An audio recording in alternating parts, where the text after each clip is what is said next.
Hey, everybody. Our newest, most current, most recent, today's live stream, June 10th, 2023. And here we are. We made it through another week. Thanks for giving me the week off last Saturday. And you'll be happy to know that my son's prom went great. My wife and I went out and had a couple of cocktails, a couple of appetizers, and it was a great night. So, okay. I'm ready for you. I have my weapon of mass instruction. Get it? Weapon of mass instruction. So I'm ready for you if you're ready for me. Who is here with us? Beginner Guitar is here as our moderator. What's up, Beginner Guitar?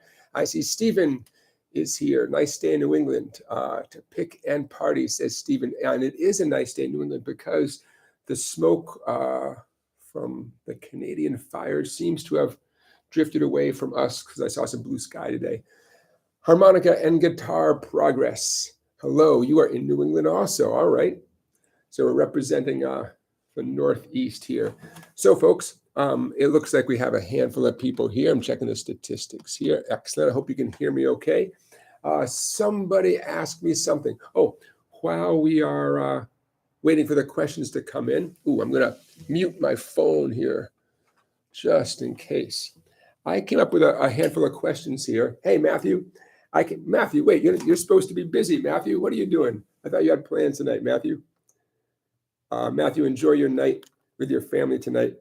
Okay, I'm muting my phone because nothing is more important at the moment. While I'm waiting for your questions to come in, Matthew says he's in the car. All right, that makes sense.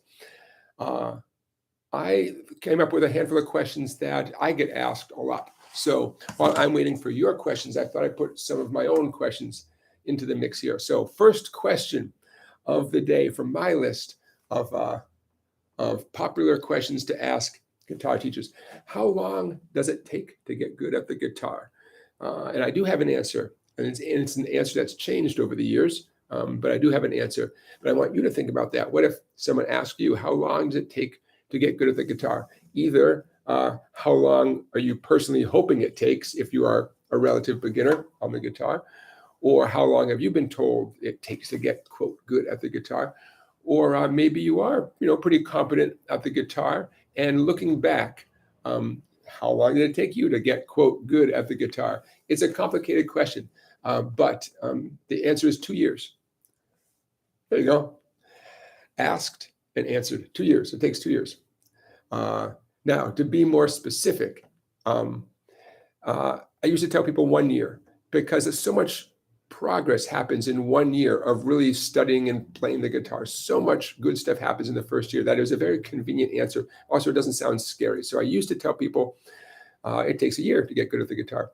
And I've since moved that to 2 years because things in general, so many skills start coming together after 1 year,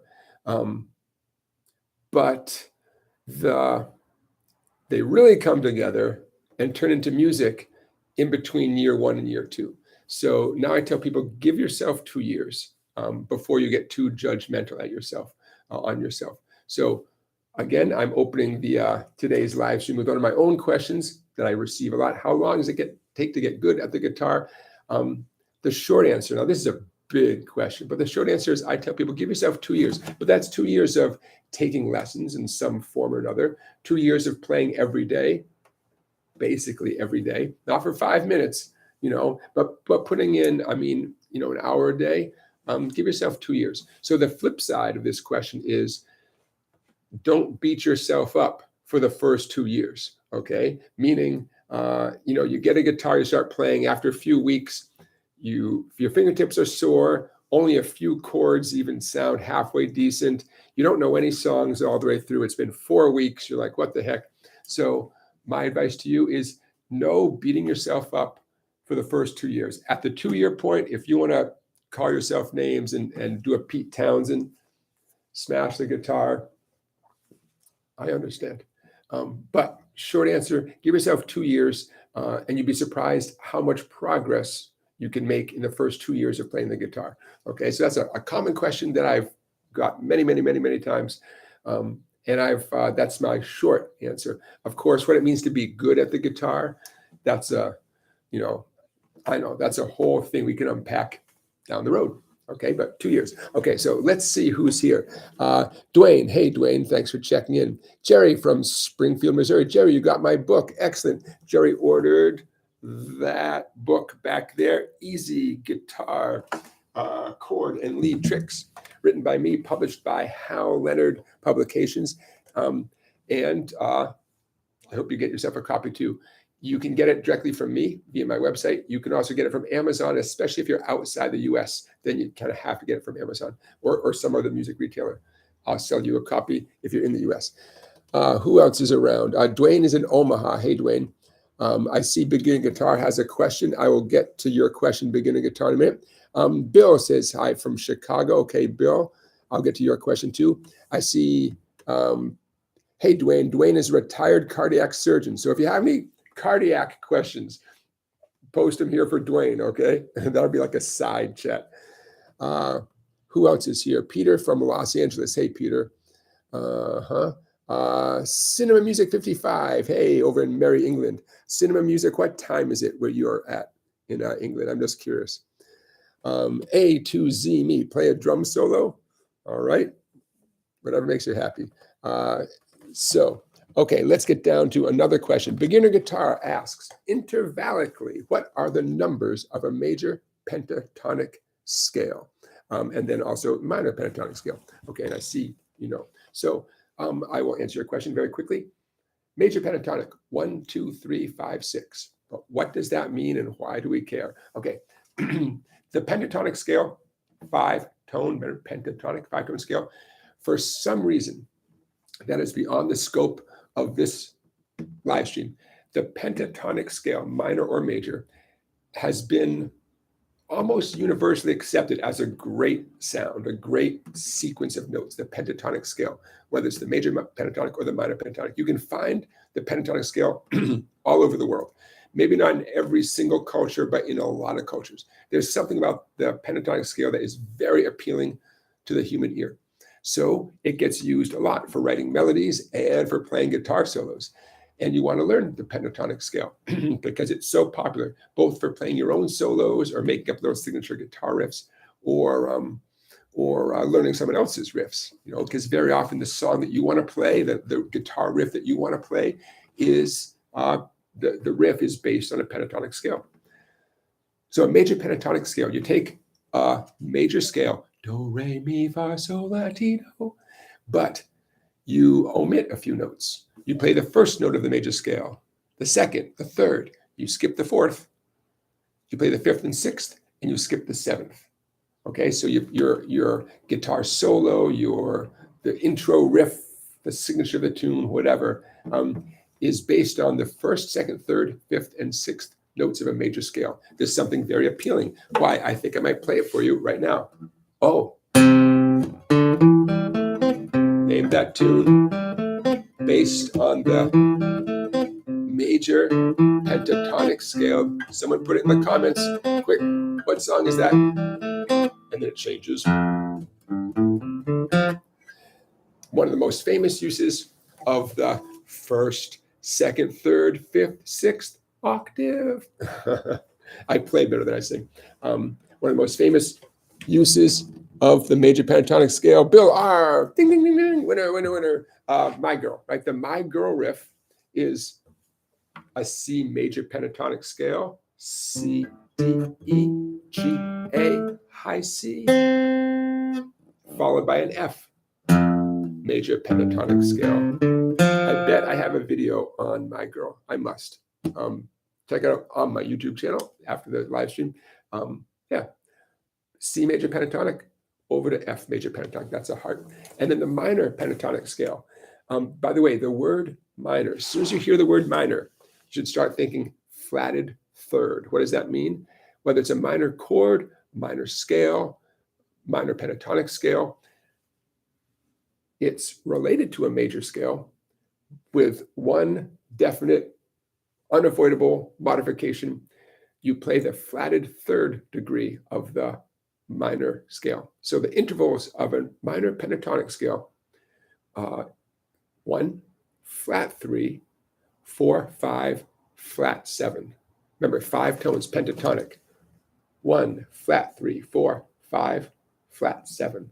Okay, the minor pentatonic scale, also extremely useful. And we could do a whole live stream with nothing but pentatonics, and talking about what you can do with pentatonics. And bottom line is, pentatonic scales serve a musical purpose, but pentatonic scales also are just a great exercise, a great workout for your fretting hand. And then if you do, you know what I'm going to say, right? Because I say this constantly, if your picking hand does down up picking when you play a pentatonic scale, then your picking hand benefits as well. Okay, moving on. Hope that answers your question. Hey, Bill R., thank you for the donation. I appreciate that. Okay, Bill R. says, hi from Chicago. Blues Fest is happening in Chicago. Hey, Bill R., I don't know if you're going to go out and see some of the blues shows, but my friend Johnny Bergen, I believe, is playing around Chicago this Blues Fest. So if you happen to catch Johnny Bergen live, please make sure you go and say hello to Johnny Bergen. But yeah, the Blues Fest in Chicago, very nice. Okay, Bill R. from Chicago says, he says, about triads, any easy tips to practice them and learn them? I know the value of triads, but help me with an approach to learn and practice them if there is one. I'm happy to help. Triads. The word triad is, it means a 3-note chord, which basically is majors and minors. Those are the most common, popular 3-note chords. So let's focus on majors and minors. So the music theory behind a major triad. A major triad is the first, the third, and the fifth notes of.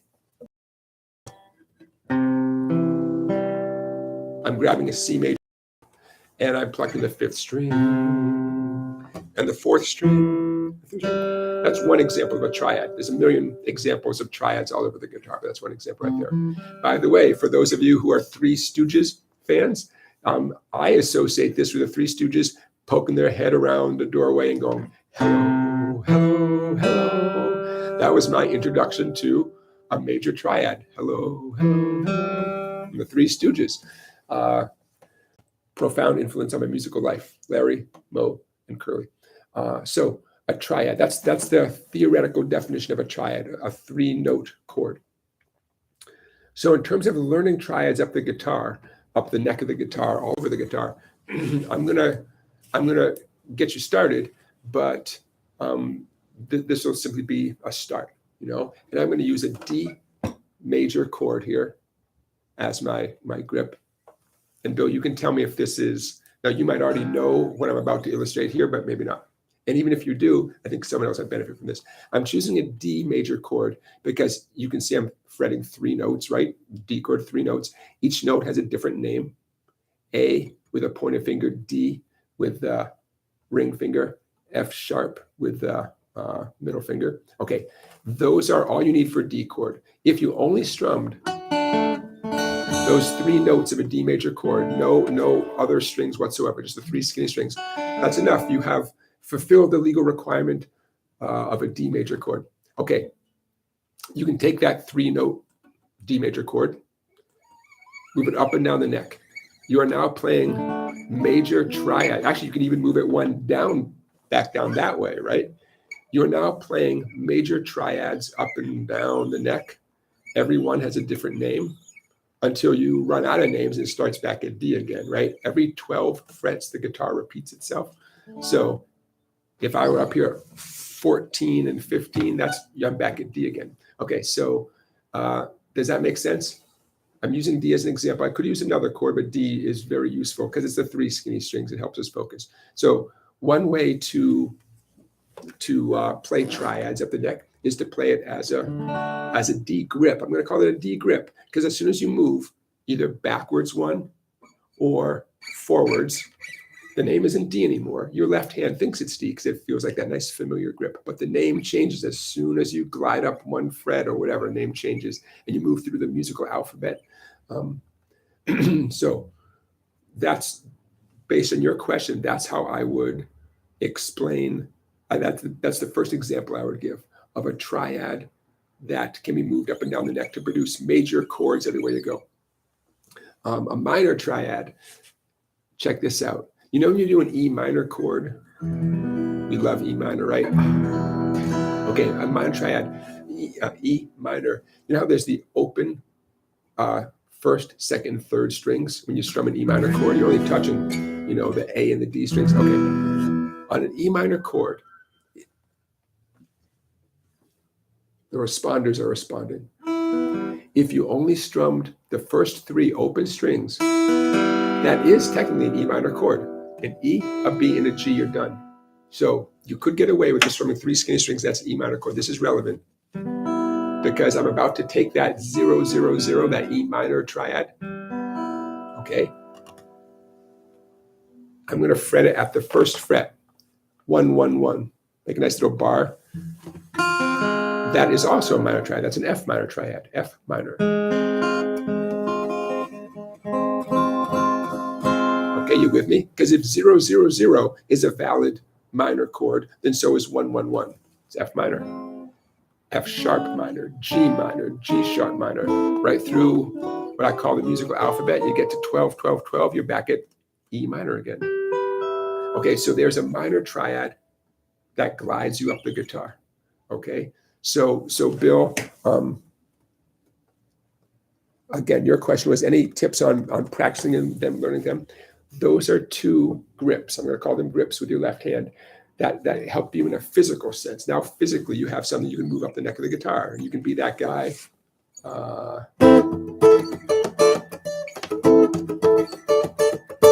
Zipping around the neck. I just played an A minor, 5, 5, 5, and a D minor, 10, 10, 10.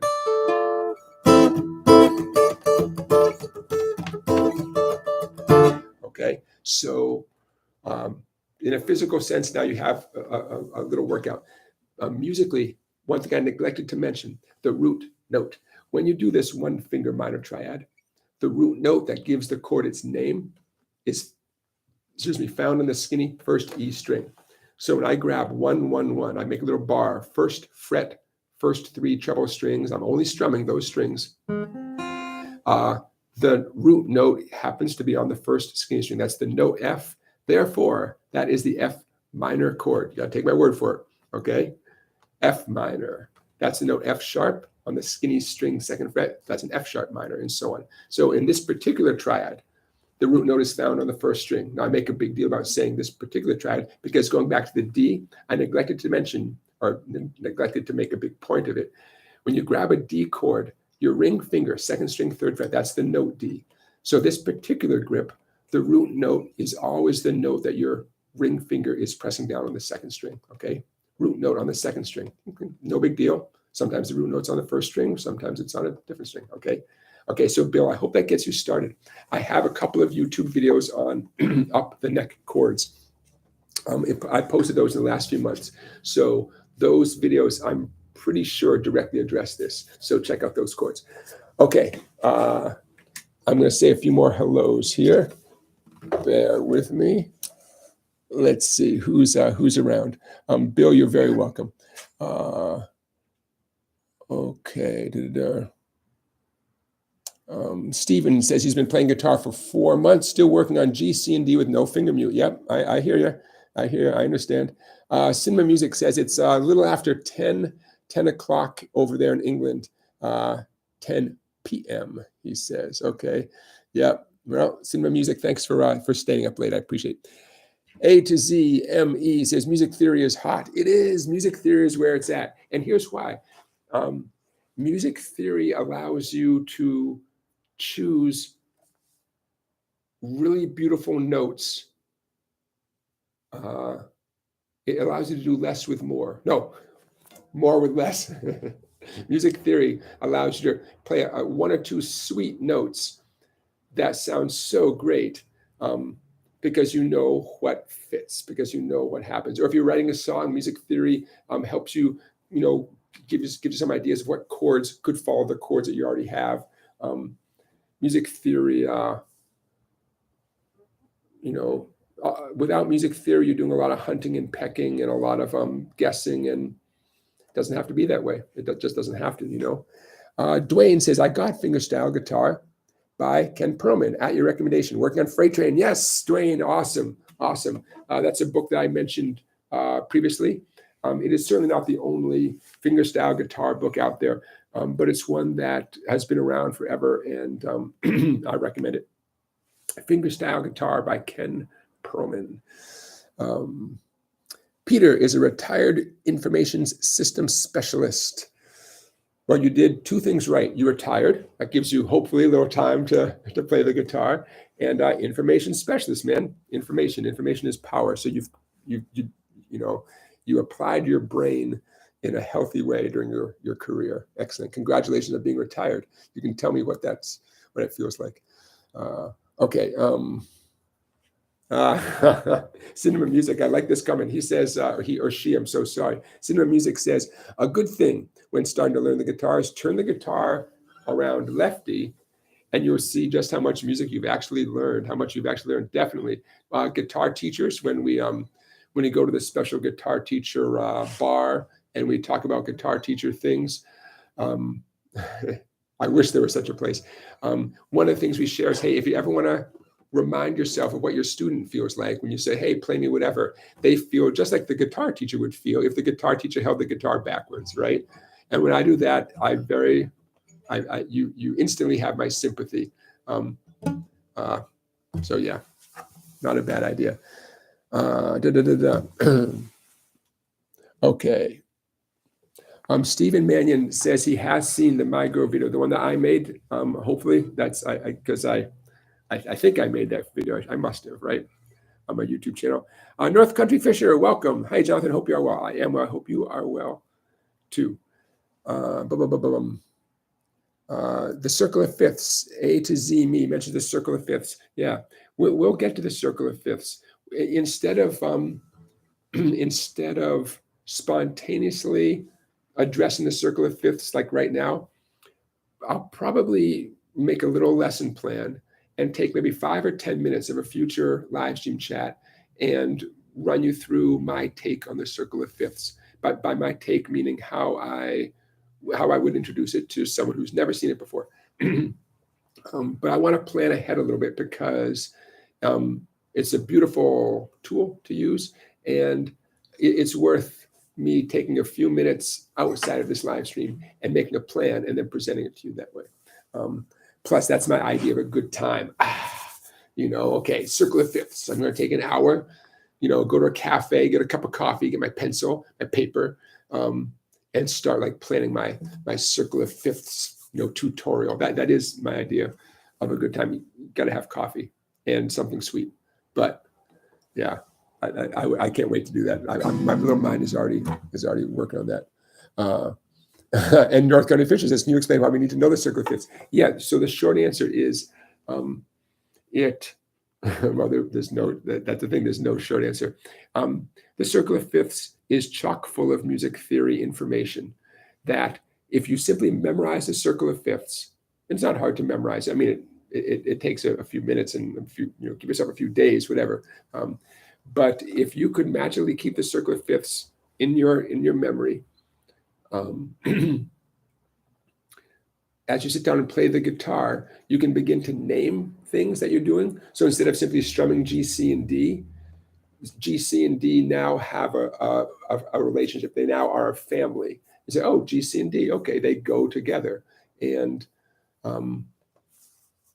that I'm sure neurologically, that your brain is like, ooh, more information, more synapses connecting. It's not just G, C, and D. It's the 1, 4, and 5 chord. Got it. And these things start connecting, and then they stay in your brain, and then your brain gets hungry for more. This is my clearly my lay person's notion of how the brain works. But that I can't wait to address the circle of fifths in more depth. I will. That's a pledge. Richie Havens, A to Z me says, Richie Havens played guitar with one finger, obviously open tuning. Yeah, I never really went to school on Richie Havens' whole playing style, but I've seen the videos. Didn't he have huge hands, right? So that one finger was a mighty finger. Joni Mitchell, by the way, I'm a big Joni Mitchell fan. Joni Mitchell uses alternate tunings, and I saw her live. She was on a bill with Bob Dylan, and it might have been Dave Alvin of the Blasters. I think it was a 3-person tour. Dylan, Joni Mitchell, and I think Dave Alvin. And I got to see Joni Mitchell, relatively close up. And she had a guitar. It might have been a Roland product where she could change tunings just by pressing on a button. She didn't have to go up here and do stuff. It was done electronically. And because she uses some, variety of tunings, and nobody wants to sit there and watch her do this during the middle of a song. That's not, and she's a pro, so she had it all set up, so she didn't have to sit there and retune. Here's my point. Watching, her chords are very distinctive sounding. Nobody's chords sound like Joni Mitchell's chords. But when I watched her left hand was doing very, I don't want to say simple, but her left hand was not doing these convoluted shapes. Very often her left hand was like a bar going across and, occasionally adding in another finger. But because of the tuning she was in, she was playing Joni Mitchell chords and it sounded fantastic.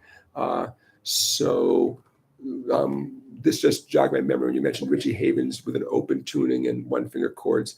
Joni Mitchell is in that same ballpark, generally speaking, Joseph Galasso says, hello, Jonathan and all. Hey, Joseph. Susan says, hi, Jonathan. Hey, Susan. Hope you're well. If that's the Susan I'm thinking of, I will see you this coming week, I think, right? Blacksmith says Hendrix played left and right-handed. Oh, Blacksmith, you make an interesting point. We all think of Jimi Hendrix as probably the most famous lefty guitar player, him and Paul McCartney, and I'm sure there's other ones out there, but I've known a few lefty guitar players in my life, and because of the world we live in, lefties are always adapting, right? You lefties out there, you know what I'm talking about. So lefties are so often presented with righty guitars to play, whether you're at a guitar store or a friend's house, that the lefties that I know are just accustomed to flipping a righty guitar around this way and playing it. They're still playing with a left hand doing the strumming, but they've learned how to do cool stuff as a lefty in a righty world. So at this point, I assume that's what you're talking about with Jimi Hendrix, or what Ron Wood was mentioning, that Jimi Hendrix could take a righty guitar, flip it around. I imagine he still flipped it around, and played it with the strings backwards, however you want to put it. By the way, I'm going to throw a name out there. I'm going to put it in the chat. There's a guy with a guitar store in Philadelphia who is a lefty. Excuse me, folks. I'm going to put something in the chat here.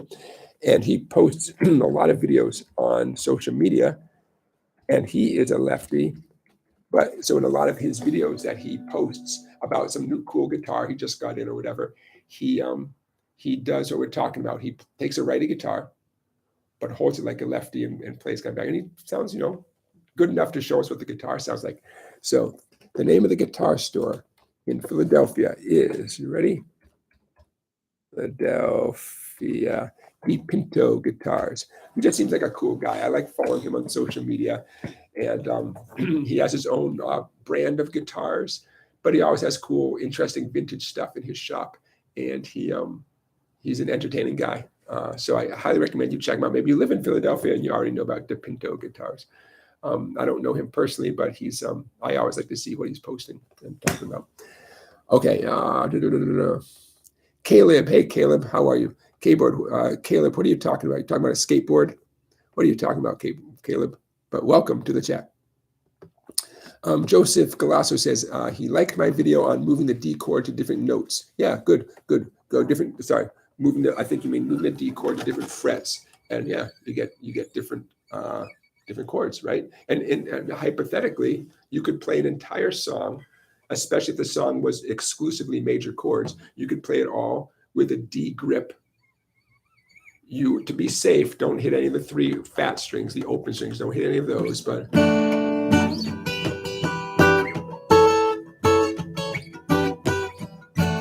Right, you can play the whole song with that grip if the song was nothing but major chords. You got it. Okay, yes, Susan says, see you Tuesday. Yes, Susan, I will see you Tuesday. You got it. So beginner guitar is moderating today's live stream as usual. Thank you, Beginning Guitar. And he's saying, hey, everybody, let's get the super chats going. I appreciate that. So super chats are an opportunity to donate to the cause, to support what I do. And if you have a question and you throw a few bucks in as a super chat, it will certainly get my attention. I'd be happy to address your question. I appreciate that. Okay. And yeah, please like this live stream. Hey, before I forget, everybody, everything we're doing right here is recorded, and this will be available as a video, including the chats. I think that goes up a few hours after we finish, or certainly by Sunday, Monday. So in case any of you can't stay around for the hours and hours that we do here, believe me, I get that. But you can catch up with us later. And all the previous, this is live stream number 4, the 3 previous ones, not only are they available on my YouTube channel, but I've time-stamped the questions. So in the description of each live stream that we've done before today, you can look to see what questions I've answered, and or if I've mentioned something, a topic that's worthy of a timestamp, you can see that there. It's fun for me to go back and timestamp. Takes me a little while, so I can't promise you when this live stream will be time-stamped, but as soon as I can. Yeah. Okay. Who else do we have here? Joseph Galasso, you're talking about the caged chords. Yeah, the caged chords. That's C. He means caged, meaning C, A, G, E, and D chords. That's a way to understand triads. The D is convenient because it's focused on the 3, skinny strings. You could take the E major chord and 3 fingers on 3 strings, right? You could glide that up and down the neck. But again, to be safe and to avoid any weird sounds, you're limited to just the 3 that you're touching. But no matter what, you get major chords up and down the neck, or specifically major triads, since we're using that word today, major triads up and down the neck. In the case of an E major chord, the root note that gives the chord its name is that ring finger note, 4th string, the D string, 2nd fret. So in this particular grip, the root note is found on the 4th string. At least if we're focusing on the 3 notes of an E major chord that are fretted notes. So I'm not talking about the 2 skinny strings or the fat string, all that stuff. Yeah, the E major triad. Okay. Moving on. Blacksmith says, I am left-handed, meaning Blacksmith is left-handed but plays the guitar right-handed. Yeah, you're not alone. A lot of people do that. I don't have to tell you what it's like to be a lefty in a righty world. Okay, let's see. Okay, Joseph is making an interesting point. A capo can facilitate playing playing songs higher up the neck without having to relearn the song. Yep, I agree. That is true. And what we're talking about is not something that we want or need a capo for. It's simply like the theoretical idea that in theory and in practice, you can grab a chord and move that chord up and down the neck and get different names for that chord. So what you said is valid. It just doesn't apply to this exact topic. Caleb, you're making no sense, Caleb. Okay, Caleb, take a deep breath, Caleb. And if you have a question, put a couple of question marks first. Okay. A to Z M-E says the D7 shape can be moved around beautifully too. You got it. Here's my D7. Oh, here's an interesting thing. I'm so glad you mentioned that. Okay, a D7 chord. A D7 chord is not a triad. Officially, it's a 4-note chord. We have an F sharp on the skinny string, a C on the 2nd string, an A on the 3rd string, and then we have the open 4th string. Because the 4th string is called D major, right? Okay, so there's our 4 notes: F sharp, C, A, and D. So if we glide this up the neck, what we're talking about today, we have a problem. The open D string is never going to change, right? But here is the solution. It is 100% acceptable to imply a chord, meaning even if it's a 4-note chord, you don't have to play all 4 notes. You don't You know, you can omit a note. In this case, I hope you're sitting down. We're going to slide the D7 grip up the neck without the root note. Oh my God, no root note. What? How can it be? How can it be anything if you don't have the root note? It can be something without the root note. So yes, that's a D7 chord with a D string. I would move it up 1 fret. What was a D7 is now a D sharp 7 chord, or an E flat 7 chord. 2 names for the same thing. If you guys already know that, great. If I just blew your mind or that sounds like you're back in science class, don't worry about it. But the bottom line is that open D string does not harmonize with this, so I'm not going to pluck it. I'm not going to include it. You say, but Jonathan, you said it was a 4-note chord. A D7 or any 7th chord is a 4-note chord. It is not a triad, and yet you're only playing 3 notes. What? Implying a chord. Get used to it. You are allowed to imply a chord because you are. Just like you're allowed to imply something when you're having a conversation with someone. You can imply what's on your mind without saying what's on your mind, and they might hopefully get your point. So you're allowed to imply a chord. So yes, you can take a D7 grip, and like you mentioned, you can move it up and down the neck all over the place, even though it doesn't have the root note in there. Yes, you are allowed to do that. Okay. Harmonica and Guitar Progress asks a question. It says, did you ever have a cameraman to help with your videos? I did. My wife. In fact, all the good videos where you can see like these awesome close-ups of my hand that goes back to my face, the early videos I did way back in the day, the ones that my wife and I filmed for public access TV, she was behind the control board. Long story short, we went to the local public access Comcast building where they filmed these shows for public access TV. And I gave my pitch, hey, I want to film some guitar lessons. The guy said, great. The number one rule is me and my team, which is me and my wife, we had to run the equipment. Comcast, their policy is they don't do anything. They're not liable. They don't touch the equipment. We have to do it. So the guy trained my wife, and she learned like that because she's smart. And we filmed these 12 or 13 episodes for local public access TV. So we filmed them in real time. So that means just like this is happening live, my first videos, and you can see on my YouTube channel, I have a playlist. I think the playlist is actually called My First 12 Videos or something like that. Not only was I winging it and just talking and trying to choose my words carefully, but my wife on the fly was changing, behind the mixing board, she was changing from camera 2 to camera 3 and inserting titles in the bottom of the screen and zoom, she'd have to zoom in because she took care of that ahead of time. So cameras are already focused. I think there were three cameras, a right hand, a left hand, and a face camera. And so on the fly, man, she's like, oh, camera 1, camera 3, camera 2, and inserting their titles in the bottom of the screen. And so we filmed these half-hour episodes in half an hour.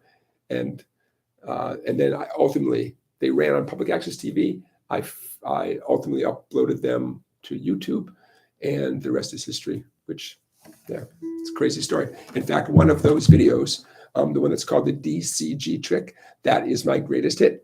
I forget how many, 12 million views. I forget. I think it's getting close to 12 million views.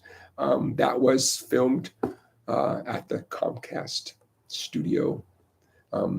And you're watching that particular series of videos because it looks like it was filmed in 1978, 1984. That's the equipment they had for us, and that's what the background looked like, and it just happened to look like it was from a long time ago. So, but the subsequent videos, I don't have a cameraman. It's just me doing the best I can. Should I have a camera person helping me? Yes, I should. It'd make my life a lot easier, I think. But I make, between you and me, don't tell anybody, I make so many mistakes. I do so many false takes.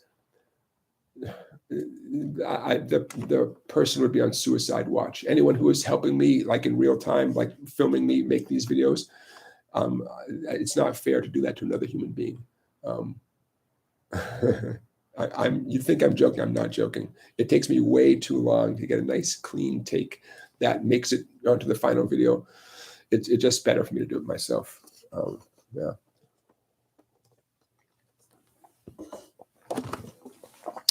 Okay. Stephen Mannion says, what is the main job of a capo? Main job of a capo is to change the key of a song. And capos come in all different shapes and sizes. I've talked about capos a little bit in past live streams. Bottom line is the nut of the guitar, this white piece, it effectively ends the vibration of the string. Strings don't sound good down there, right? Nothing happens down there, right? They only sound good between the nut and the saddle, okay? So as soon as I put a capo on, you always want to put the capo on right behind, whatever particular fret. As soon as you put the capo on, I'm putting this one right behind the 4th fret. Okay. Effectively now that is the nut, in the sense that now all this is dead, right? I've profoundly changed the nature of the guitar in a non-destructive, inexpensive way. So now I brainwash myself into thinking that is now the 1st fret, 2nd fret, and so on. So I can still play everything I want to play, although admittedly I have a little less real estate to work with, right? The frets are a little bit closer. So, it can make things a little bit trickier for the left hand. But now I can take a song that I've already learned down here, and I can move it up the neck of the guitar and play in a new way. Why would I want to do that? Lots of reasons. Number one is to accommodate the singer, and you might be the singer or whoever the singer is. They might love the song you're playing, but they might not want to sing it in that key. So you can change the key thanks to the capo, moving up the neck. Second reason why you might want to invest in a capo and get a good one, folks. Don't look for the cheapest one you can get. $20-$30. It's worth it. It's worth it. There's no reason to cheap out. Chances are you spent some decent money on your guitar. You don't want to start saving money on the capo. Another reason to have a capo is you want to learn a song, and that song was recorded with a capo on it. I always use our Beatles favorite as an example.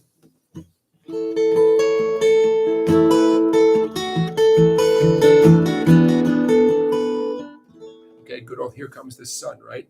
If you want to sound like the recording, you have to play with a capo in this case at the 7th fret. You can learn it while you're saving up for your capo and waiting for Amazon, waiting for the 15 minutes it takes Amazon to deliver it, right to your hand. Amazon will probably put it on your guitar for you, right? You can work on a tune and learn it down here. Nothing wrong with that. And then when your capo arrives in the mail, you put it, in the case of Here Comes the Sun, you put it behind the 7th fret, and you take all the stuff you learn and you just move it up there. Again, the frets are more closely spaced, so it's, it takes a little getting used to, without a doubt. But anyway, so the 2 big reasons to own and use a capo: to accommodate the singer, and because you're working on a song which was recorded with a capo on. Okay, so I hope that answers your question. Okay. India. Hello, India. India says, hello, transitioned from playing a wind instrument to guitar about a year ago, and I found your videos so helpful. Thank you. Thank you. Nice to hear. Very nice. For those of you who maybe haven't seen too many of these live streams, I'm doing this pretty much every Saturday. I'm trying to make it every Saturday. So again, if any of you have to leave a little bit early, I will see you guys next Saturday. I don't foresee any Saturdays that I have to miss anytime soon. I'll be away at the very end of July, beginning of August. So there'll be one in there that I'll miss. Don't forget, if you are watching this in real time during the actual live stream, you have earned a 15% discount on my books and ebooks.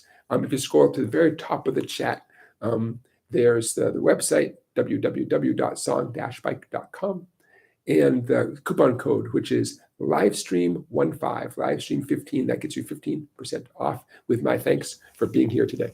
Okay. Joseph Galasso says, triads are easier and faster than playing the whole chord. Yes, it could be. It could be. It all depends. Joseph, you're reminding me of something. There's there are so many approaches to playing the guitar, right? That's kind of obvious. It's a never-ending stream of joy and challenges and rainbows and unicorns.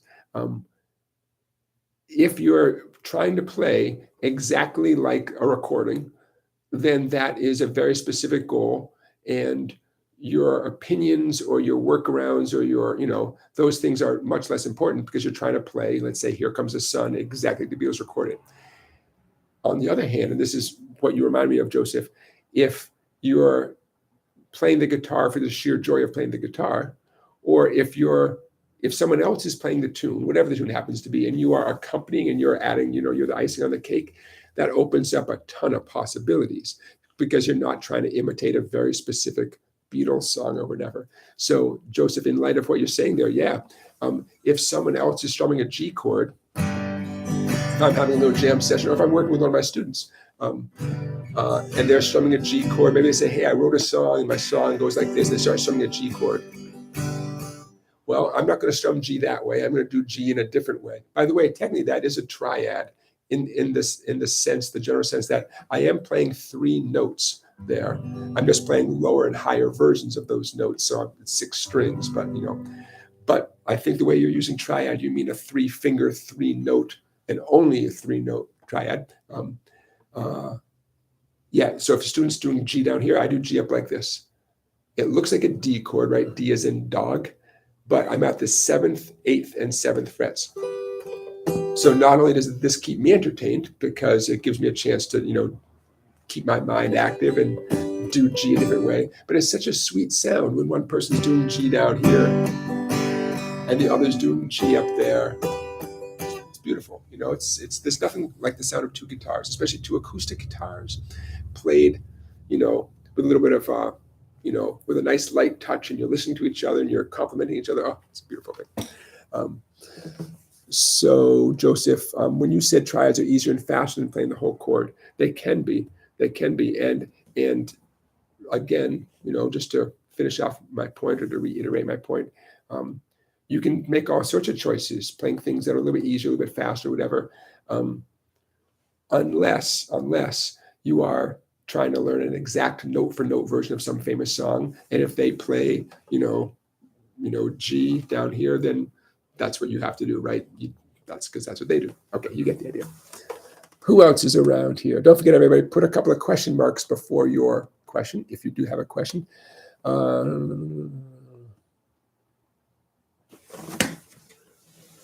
Okay. Let's see. Beginner Guitar says that the DCG trick video has 14 million. I was only off by 2 million. I laugh because,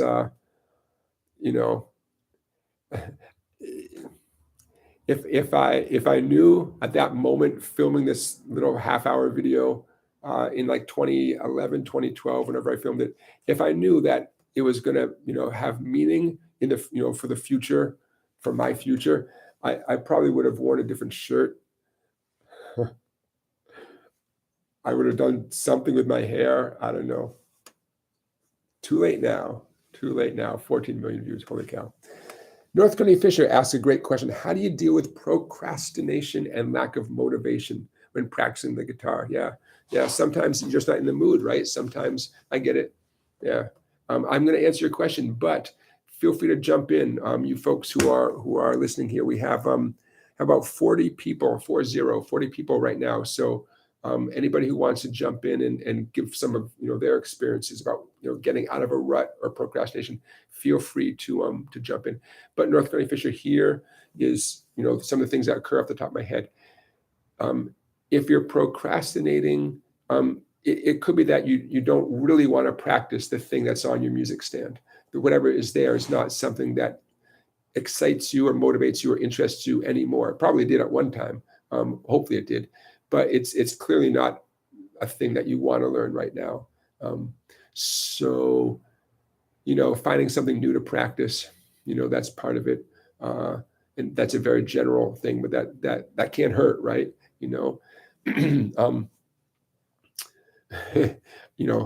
Buying a new guitar is, I'm joking, but It is exciting to have a different instrument. Even if you're borrowing a friend's guitar, it's exciting to have something new, you know. That's if there's any way of making that happen, I'll throw that into part of my answer. Other ways to dealing with procrastination or lack of motivation, booking a guitar lesson with a teacher, easier said than done. Not everybody lives in an area where there's a dozen guitar teachers floating around. But what I want to say about that is let's say you want to take one lesson and see if you like the person. 100% understandable. You want to do a trial lesson. You might not feel comfortable saying to the person, I don't know if I like you or not, so can I just do one lesson to see if I like you? You might not want to say those words. So what you say instead is you fudge it a little bit. You say, I don't have too much in my budget. I have 3 kids. I have whatever. I have only so much in my budget. But I want to work with you for like 3 lessons. Would you mind? Could we do a few lessons before I had to go back to paying bills or whatever? Which, number one, is probably true. You probably are on a budget, so you're not really lying, right? But it's a chance to do a few lessons with someone just to see what the vibe is. Nothing wrong with that. It's possible this teacher will be so strict or so whatever, they'll say, dude, I don't do 3 lessons. You got to commit to 10 lessons or nothing, which you got to respect that. That's nothing wrong with that. That's their policy. You got to respect that. But, if you ask nicely and say, look, man, I totally get that. I respect that. You must be an awesome teacher to you're sure there's no way, could I maybe, if you have a cancellation, could I sneak in or something? It's worth a try, right? Hopefully the person is pretty chill. They can say, yeah, 3 lessons, I got it. Sure, that's fine. They might ask you to pay in advance. That's a very common policy for teachers to ask you to pay in advance to reserve the time. Anyway, so North Carolina Fisher, just to get back to your point, to even take a couple of lessons from a teacher, it could be an online teacher. You guys might be more aware than I am of teachers who are out there who have who will do this, who will an actual one, not buying $100 program that you can watch on their channel, but an actual one-on-one lesson with a human being. Those people exist. I do it. I just have a waiting list, which that I'm sorry I have a waiting list because it doesn't feel as good as I thought it would feel. It's a good problem to have. But so North Carolina Fisher, that's another idea though. If you can find anybody to sit with. And then in a perfect world, North Country Fisher, you're flipping through YouTube or whatever, and you find some video that totally turns you on. You're like, what? Wait a minute, that is the coolest thing, or that is something that looks attainable. 2 different things, right? We all see people doing cool stuff. You see 6-year-old kids doing cool stuff that you think, oh my God, that kid's amazing. But you also want to find something that looks attainable. Like, wait a minute, I think I can do that. That's possible. So those are off the North Country Fisher off the top of my head. Those are a handful of things that come to mind. And sometimes, you walk away from it. Oh, now is a good time to mention a guy I like very much. I'm going to put his channel in the comments and his name because someone asked him this question recently, and I like this guy so much. And I listen to his stuff as a podcast. Okay, I just put this thing in the chat. His program is called Know Your Gear, and it's available as a YouTube channel. Know Your Gear. It's about understanding your equipment, acoustic, electric, amplifiers, understanding what you have. Does a lot of reviews, a lot of stuff. Did that show up in the chat? I hope it did. There we go. And his name is Phil McKnight, and someone asked Phil this question during one of his podcasts, and I believe he said sometimes you have to just walk away. It's time, take a break. Oh, some of you might be aware that I took a pretty healthy break from making YouTube videos. I made essentially 400 videos in 400 days, and I was done, man. I wanted to do anything besides make another YouTube video. And now I've got the bug back. I got my groove on. I want to make videos. I'll tell you later about this thing I have coming up. But sometimes, yeah, you put the guitar down. Don't beat yourself up. Put it down. Do something else that you're passionate about. Do something else that turns you on. Go for a walk in the woods. The beautiful thing about musical instruments is they're sitting there waiting for you. They're not going anywhere. When you're ready to play, it's right there, as if you never walked away from it. It's right there waiting for you.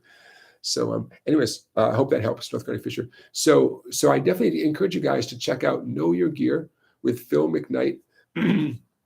Again, he has a YouTube channel where he does gear reviews, and that I've learned a lot from. He was a guitar tech for 30 years, but he also can talk to you and me and explain stuff, which is also a great skill to go along with being a guitar tech. Hey, Joseph, thank you for the super chat.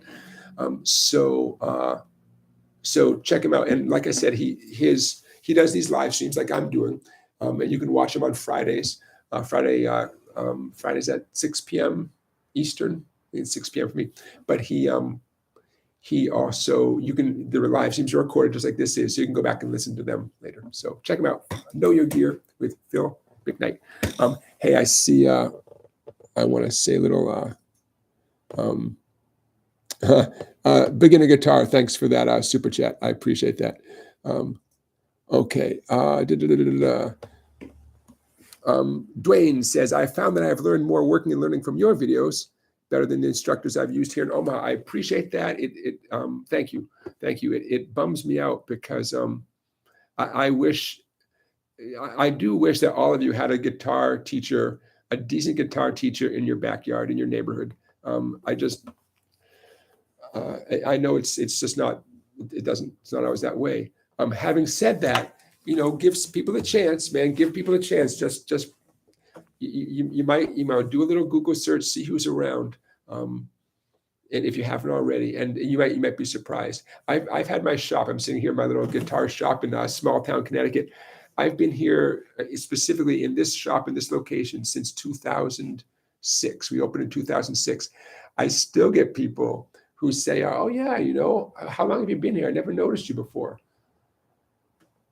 That's fine. It's fine. So take a look around. You never know who might be in your area. Bikram says, I remember 365 riffs. Yeah, that's what I called it, 365 riffs for beginner guitar. And then after 365 days, I just made a handful more until it was about 400. And he says, thanks for that, Jonathan. I appreciate that, Bikram. Thank you. Harmonic and Guitar Progress says that Phil McKnight has been around a long time. Yeah, he's got a lot of great videos and a lot of good stuff. Okay, I do appreciate, hey folks, if English is not your first language, but you would like to contribute to the chat, see if there's a way that you can translate what you'd like to say and then post it, because I'm curious what you have to say. But interestingly, I respect people who are multilingual. But I have not paid my dues to become multilingual myself. Okay, let's see who else is around here. Bikram says, just wondering, I always want to play slide guitar. Any tips, any chance you are making some videos? It's a great question. I've discussed slide guitar a little bit previously on past live streams, so I'm happy to talk about it again. Beautiful approach to the guitar. Slide guitar. Sometimes I wonder why I didn't just devote my life to playing slide guitar, since when I hear it well done, I'm in love, and it makes me so happy. Whether it's slide guitar and acoustic, or like a player like Derek Trucks, who pretty much is like the #1 name in slide guitar in popular music now, it's a beautiful thing. So I don't think I've made any videos that really deal with slide guitar. I might have pulled it out for some relevant thing. I think Bad to the Bone. I think I made a Bad to the Bone video, the George Thorogood song, and I played a little slide on that maybe. But I am not worthy. I'm not worthy of putting out slide guitar videos at the moment. I can talk to you about it. I can give you some tips, but I respect the art form. I don't want to sound too pretentious, but I respect the art form too much to just be like, you put it on your finger and you do this, and like, I'd want to really, I'd want to make a sequence of videos. I'd want to give it some good thought, get my chops, a little bit better, and then say, hey, here's a 6-part series on slide guitar. But despite that, let me give you some tips. Shopping around for a slide is so important. No matter which finger you want to put it on, I recommend the pinky, but I admit there's other players who don't put it on their pinky. I know, but I recommend the pinky. You want it to be tight enough that it doesn't just fall off too easily, and of course loose enough that you can get it off pretty easily, right? Metal sounds great on acoustic. Non-metal sounds great on electric. That's conventional wisdom. Take it with a grain of salt, but that's conventional wisdom. Metal sounds great on acoustic. Plexiglass, ceramic, whatever sounds great on electric, but that's, you want your fingertip sticking out a little bit. And that's true no matter which finger you use. You want your fingertip, short enough that your fingertip can stick out a little bit. This is a heavy brass one. I don't necessarily recommend a heavy. This is a weapon. This is, there's a lot going on here. I don't necessarily recommend a big, heavy slide. It just happens. I don't know. Somehow I ended up with this. I like how it feels substantial. When I have this on my finger, I've made a commitment. But some of my favorite players do not use metal slides at all. One advantage is it never breaks. I drop everything in my life, and this doesn't break. So if you use something other than metal, just be aware that it's going to break sooner or later. You're going to chip it or whatever. I'll never forget, I read a quote from Johnny Winter. I was reading some Johnny Winter interview a long time ago. And he said that he still had the same metal slide for like decades. And his quote was something like, I don't know how I've kept my life together, to the point where I'm still using the same slide for like decade after decade. And the chances of losing it, dropping it, getting it stolen, maybe not dropping it, but, I thought that was a funny quote that, he must be doing something right in his life to be able to keep, he never lost track of his slide, Okay, let's see what else we got here. Okay, so Bikram, in terms of tips, those are some shopping tips in terms of getting a slide. In case you don't have a music store, you can just walk in and try a whole bunch of slides.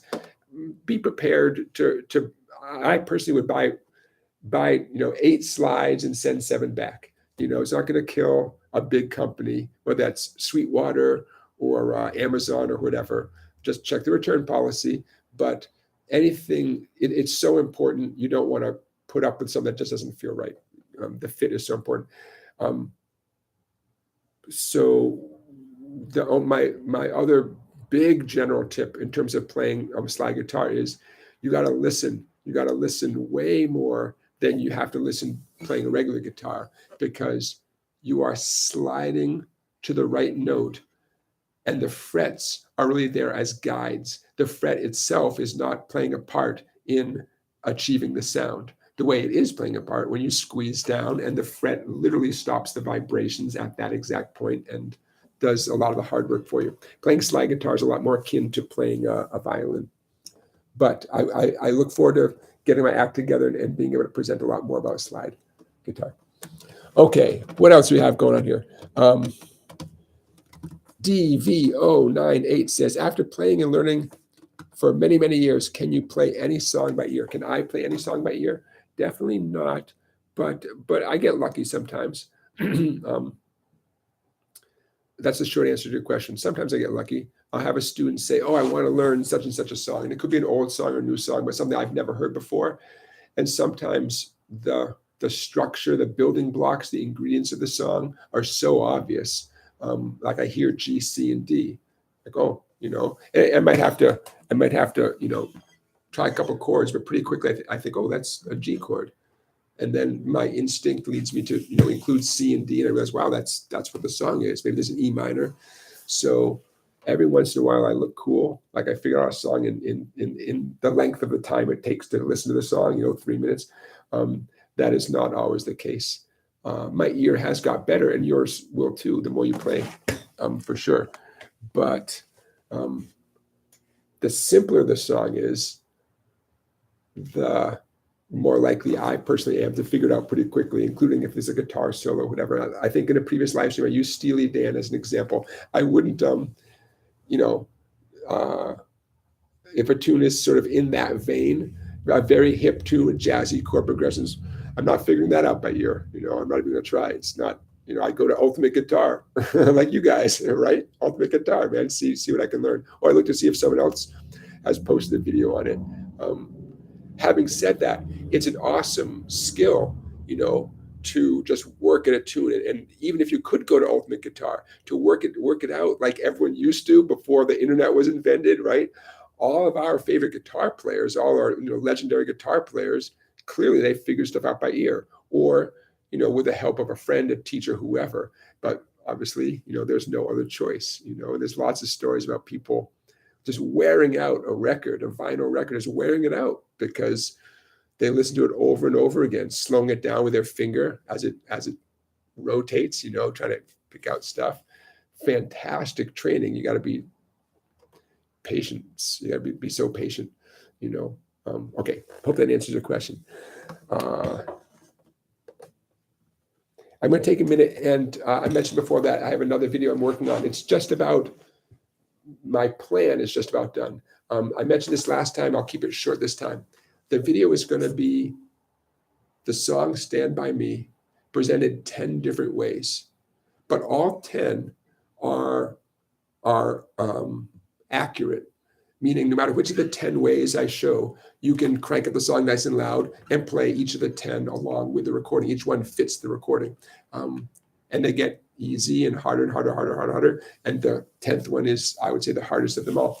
So it's a chance for you to kind of objectively determine where you fit in the range of 1 to 10. Are you a number 4 guitar player? Can you do number 6? Are you stuck at number 1? Where do you go? Just as a novel approach. I chose Stand By Me because it's very repetitive. It's a 4-chord repetitive sequence. And Stand By Me does not have a distinctive guitar part, the way a lot of songs do have a very specific guitar part, and either you're playing that part or you're not playing that part. Stand By Me, it's not that kind of tune. It's not a guitar-based song. So that means you can approach it multiple ways and all of them be appropriate for the tune. So that video, like I said, I've got it all. I've got the PDF, 10 pages. I've got the PDF all structured. And so now I just have to sit down and film the video. So I don't want to promise anything, but I hope by this time next week, I hope we're talking about what you thought of the Stand By Me challenge. Okay, 10 different ways of playing Stand By Me. Okay, so let's see where I'm looking at the chats here. Let me see. Dwayne says you're working now with your 5th instructor. Okay, Dwayne, 5th time's a charm, man. 5th time's a charm. My guess, Dwayne, I hope you picked up a little something from each one. I hope you did. Even if it wasn't true love, I hope you picked up a little something. I mean, nothing like you picked up COVID or something like that. I hope you picked up something practical for the guitar. But that's you're paying your dues, man. Your 5th instructor, you're paying your dues. Joseph says, did you ever make a video on D and Dsus2 and Dsus4 chords used in riffs and songs and other sus chords you like Mamas and Papas? Did I ever make a video? Yeah, I doubt that I made one that's specifically, hey, everybody, here's a D chord, and then here's things you can do with a D chord. Although that's not a bad idea. I'm sure those chords showed up quite a bit in tons of videos because it's such common chords. So let me just show you right now, in case some of you aren't clear what we're talking about. A D chord, D major, where you lift off your middle finger. So you have your open E string. That's known as a D suspended 2 chord. And a D chord where you add the pinky on the 1st string, 3rd fret, is a D suspended 4 chord. So that's the physical stuff. If you have a D, you put your pinky down, D suspended 4. Have a D and you lift off your middle finger so you achieve an open 1st skinny string. A D suspended 2 chord. That's the physical stuff. And it's both of those variations, so to speak, are so easy, you hear them all the time.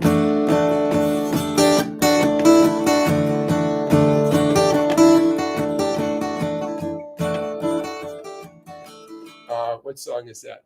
I think mid-60s. Here it comes again.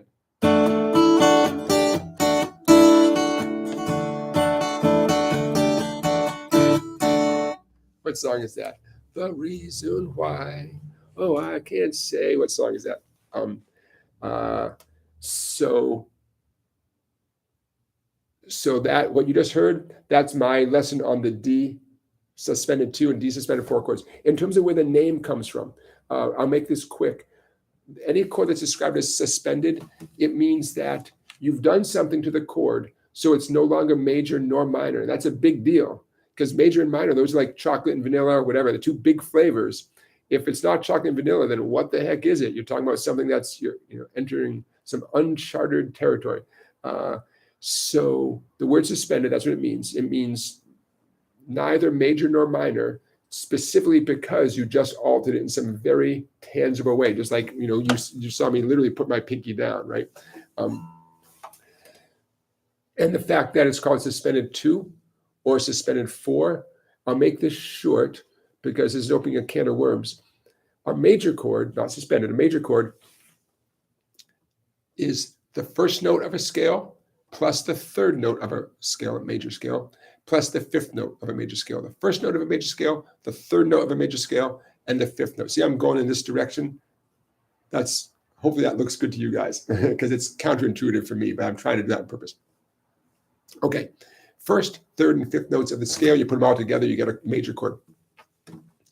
First, third, fifth. If you take out the third and instead put the 2 or the 4 in instead, first degree of the scale, second degree of the scale, fifth degree, or first degree of the scale, fourth degree of the scale, fifth degree of the scale, that's what's known as a D suspended 2 or D suspended 4.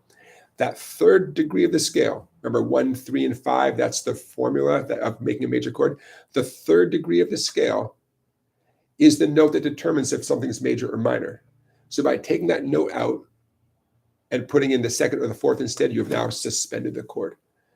If you took that third degree of the scale and you flatted it, moved it back 1 fret, that's a minor chord. So the definition of a minor chord, first degree of the scale, flatted third degree of the scale, fifth degree of the scale. And I'm going to show you real quick, and I'm going to show you using an E major chord. Now we all know there's E major, and if hypothetically the very next chord was an E minor chord, common sense says, oh yeah, just lift off my pointer finger, right? Sadly, that doesn't happen often enough. That'd be great if there were tons of hit songs that we all love that involve that chord change. Not very common, but it serves my purpose well, because check it out. Take my word for it. That note there, I'm on an E major chord. That note there happens to be the note G sharp. G sharp is the third note, the third degree of an E major scale. Why am I talking about the E major scale? Because I have an E major chord. So the E major scale, the E major chord. And I'm using this as an example. I could have used any major scale, major chord, but I'm choosing E because to make an E major chord into an E minor chord, we all know you just lift off your pointer finger. But what happened when you lift off your pointer finger? What happened was what was a G sharp has now been flatted. Literally, it's the open G string. It went from this sound, G sharp, to G sharp, to open G. We flatted that note. That note is significant because, again, G sharp is the third note of an E major scale. By flatting it, we now have a minor chord. Now, you knew that physically, that was a minor chord, but now you know in terms of music theory. Okay, so now I have to look back and to see, did I answer the question that was asked? Yes, because we started talking about suspending chords. Okay, I can't let it go. I'm going to use this as an example. So we just established that this note here on the third skinny string, that's the note that makes it major, right? Okay, so watch this. I'm going to put my pinky on the third string. I'm still on the E major chord. Pinky on the third skinny string, the G string, second fret. See that pinky right there? Now, do you agree that because my pinky's there, we can't hear that note anymore. The pinky kind of eclipses that note, right? It cancels out that note. You okay with that? I'm going to pause for a second because some of you are like, yeah, we get it. And some of you are like, what? Okay, E major, index finger, third string, first fret. If I put the pinky down, why the pinky? Because it's right there. It's waiting for a job. Third string, second fret. It cancels out the note being played by the index finger. In fact, you might as well lift the index finger off. It doesn't matter. It's useless now. I just suspended the chord. That pinky note, that's the note A. It's the fourth degree of an E major scale. So therefore, this new chord I have, an E suspended 4 chord. It is neither major nor minor. It is now suspended. Kind of a cool sound, right? Oh, I'm going to kind of fake this for a minute. But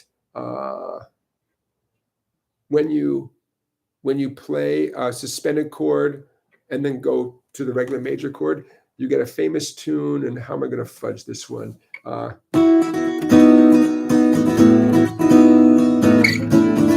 Name that tune.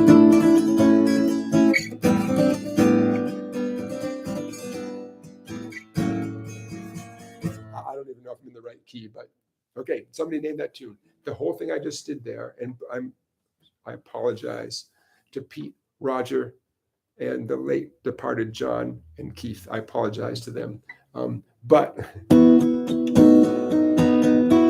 that song you've heard since 1968, ballpark, is the sound of a suspended chord going to a major chord. And then back 2 frets. Okay, so who knows the name of that tune? Somebody post it. Somebody do it. Pinball Wizard. Oh, I thought when I was a young guy, I thought that was about the coolest song in the world. Oh, I mean, I couldn't imagine a song better than Pinball Wizard. I just couldn't wrap my head around how awesome that song was. Okay, so I'm going to move on now. Hey, everybody. We've been at this for a little over an hour, which is great. We have 41 viewers. That's awesome. I see 34 likes. If you have not liked this live stream, please do it. Like how my hair is sticking out right here? It's making me crazy. And that's why Marty wears a hat. I'm sure Marty has a big, huge head of hair, but we'll never know about it because he wears a hat. Who's the other guy? Our good buddy, Justin Guitar. Does Justin Guitar ever take off his hat? What's he hiding? I don't know. One time I got a comment on some random YouTube video, and they referred to how, I don't know if they were comparing me or just commenting like, oh yeah, you're not one of those guys who wears the hats. I'm like, I know who he's talking about. Those guys with the hats, Marty and Justin, and maybe there's others.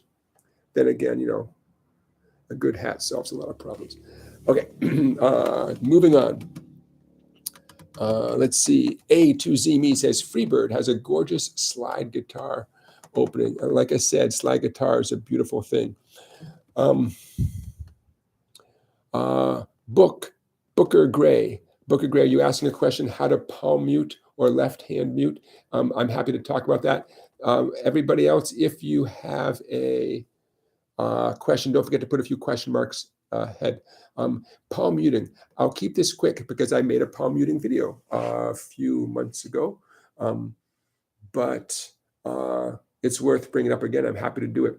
Palm muting shouldn't require as much talking as teachers like me spend talking about it, but it's really important, and it's a really valuable skill on any guitar, but especially electric guitar. Sometimes you have to do it, especially if you're playing a specific song and you want to sound like a specific song, you have to do palm muting.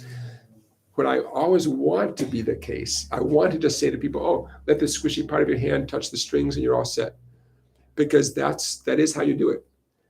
I've learned that's not always helpful to folks because people don't feel comfortable doing it. And clearly I need to explain it better than that. And yet when it comes down to it, that's exactly what is happening, especially if you're talking about your picking hand, palm muting with the right hand. As you're playing, some portion of the squishy side of your hand is resting against either all the strings or whatever the relevant strings are. So if if I'm playing a nice little E shuffle here, I'm playing the 2 fat strings only. I'm not strumming any other strings, the 2 fat strings. And I can see that my right hand is I am touching the 2 fat strings, but clearly I'm not touching the skinnier strings because there's no reason to. Then again, if I touched all the strings, it wouldn't hurt. Okay, so I'm going to defer to the video I made about this. I think it's called Palm Muting 101 or something like that. I'm going to defer to that because I had my thoughts together when I made that video, and I don't want to contradict anything I said in there. I think I had a nice little structure to that video. But right hand muting, if you listen to what I just said, like, yeah, but I still can't. I don't understand. You're not alone. I can't tell you. The majority of my students do not instantly do it successfully based on what I just said right there. It's something. So that's why I made the video, because I want to get a whole bunch of thoughts together and try to give my best advice in a nice consolidated form. But when it comes down to it, whether it's tomorrow or a week from now or a year from now, and you're doing palm muting, you'll say, yeah, he was right. You just let your hand touch, and that's all you do. But I'll defer to the video. In terms of your fretting hand, the first thing that comes to mind in terms of getting a very controlled sound on the guitar, where this hand is in control of that. Let me think of a good example. One of my favorites, Freddie King, the song called I'm Tore Down, or sometimes it's just called Tore Down. A lot of people have recorded it. Freddie King's version, I think, is considered the version of it. Has a very cool guitar riff. I hope I made a video on this riff. Okay, what I'm doing here, don't worry about the riff itself, okay? Although I'll hopefully when I timestamp this video, I'll put the tab in of what I just did. I've been trying to do that, by the way, folks, in the previous live streams. When I play a little riff like that, something short, in the description of the video later, afterwards, I put in a little tab so you can see what it looks like. Because I know for most of us, it's one thing to watch someone's hands. That's cool, that's good, but it's a million times better to also have the tab to work with. Okay. I'm not going to mute with this hand. I'm not even going to let only the pick is going to touch the guitar with this hand. But I'm going to achieve that controlled sound. And you might even be able to see this. My left hand, I'm going to stick with just this note, 3 on the 6th string. My finger, I call that bouncing. It's not really bouncing, but I'm pressing hard as I pluck. And then I relax right after the stroke.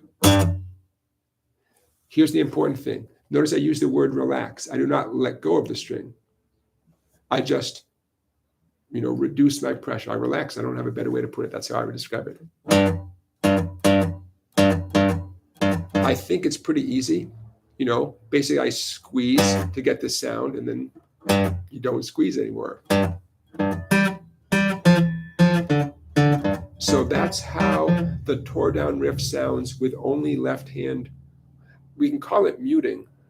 I wish there's a better term for it, because the first sound is not a muted sound. That's a perfectly good sound.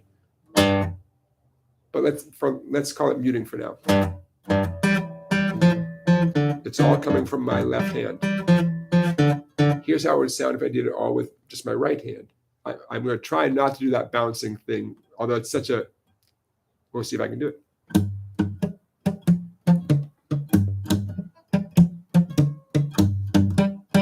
Okay. Yeah, I know you can't see it, but that's this part of my hand resting on the strings. By the way, here's what it would sound like with no muting. And one last way, just for the fun of it, here's how it sounds with both hands doing. I'll go slowly at first.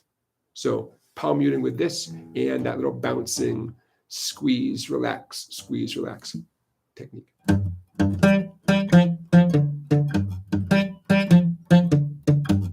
To me, that's the best of both worlds. Why is this significant on electric guitar, especially? Because they can get so loud. Electric guitars are, I've said this before, they are They need to be tamed. You need to stay in control because they will jangle and extraneous noises will happen, and a lot of sloppiness is potentially there. And think about what do you call the thing you plug your electric guitar into? An amplifier. And it amplifies everything, right? So any type of control you can apply is valuable. And those are the two most common things, that and then some type of control with this hand. Okay, I hope that answers your question. Who was that? That was Booker Gray. I hope that answers your question, Booker. Okay. Redline Exterior Washing asks, can anyone learn to sing enough to get by while playing guitar? Short answer, sure. Yeah. Barring any sort of, true, musical disability. And I'm kind of serious when I say that we live, for the past, since the 60s, the exact, the trained human voice is not necessarily the voice of popular culture anymore, compared to before the 1960s, where if you weren't a great singer, you weren't any kind of singer. You weren't a singer, right? At least in terms of popular culture. And, it seems to me like the 60s, it changed. And your passion, your authenticity, your theatricality, sometimes, that counted at least as much as how many voice lessons you took. And not only was that voice acceptable, but to a lot of people that became the voice they wanted to hear, whether it was Bob Dylan, you name it, Louis Armstrong.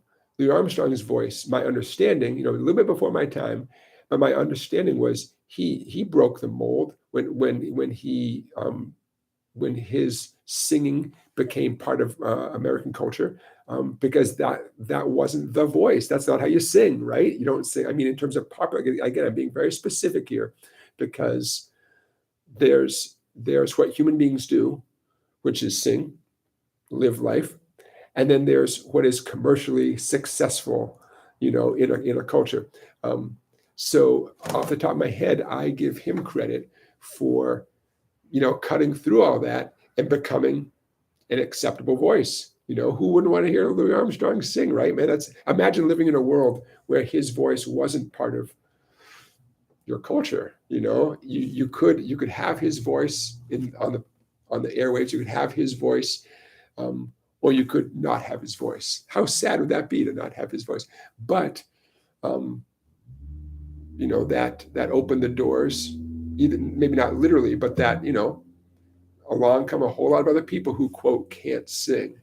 But I mean, Jimi Hendrix, it's my understanding that Jimi Hendrix did not like the sound of his singing voice whatsoever. But who do you want to hear sing a Jimi Hendrix song, man? Yet, interestingly, is it a coincidence that the untrained voice became part of our culture at the same time that the singer-songwriter became part of our culture, right? All of a sudden, you're hearing someone singing from the heart, something that they wrote from the heart. And we put a value on that. And we said, hey, man, we want to hear more of that. Commercially, we want to pay for that record. We want to hear that person. We want to line up and pay for tickets for that concert. Not only do we not care that they're untrained, we actually prefer that voice, or we're willing to accept that along with the trained singer. Okay, how did I get on this topic? Is it possible to play and sing at the same time? Yes, because we live in a world where, you don't have to take years and years of voice lessons to have an appealing sound, or to be accepted. Sometimes that's different than having an appealing sound. So I'm answering your question in a very academic way. Sorry about that. My advice, though, and this is, Redline Exterior Washing, my advice is take some sing lessons. Just take some lessons. Why not? It's a great idea. Anything in life, right? You want to get good at something, take some lessons, find a pro. You may surprise yourself. in terms of the combination of singing and playing at the same time, you have to be very confident with one or the other, right? If you're a 100% beginner guitar player and you've never sung, maybe you don't even sing in the shower, you're not singing in the shower. Well, you got an uphill climb to put those two things together. I mean, just like doing any two tasks. Now I am an optimistic person, and for all I know, you give yourself a chance in a couple of months, you're gonna be sounding amazing. I don't want to underestimate what anybody can do,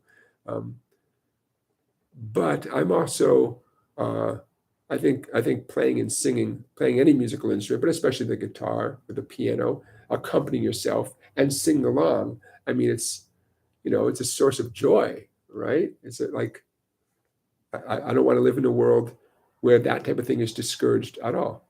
Even if nobody hears you, just in your garage or whatever, just do it. Have some fun, man.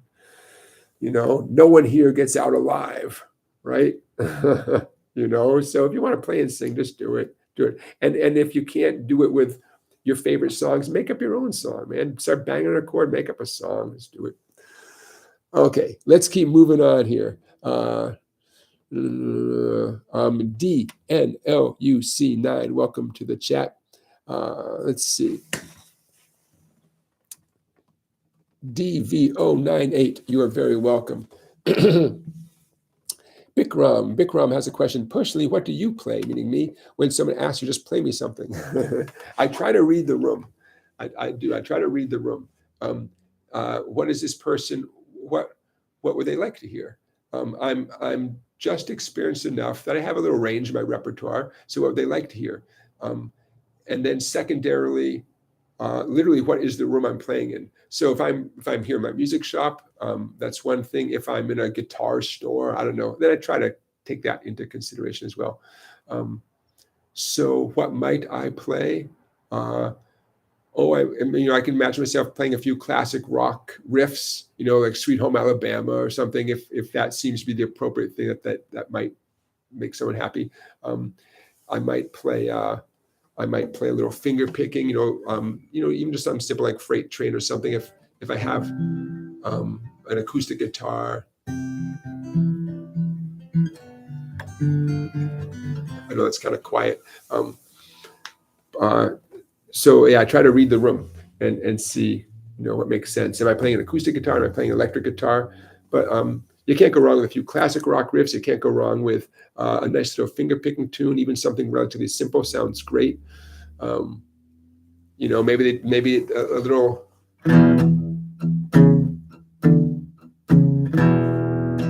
A little bluesy thing.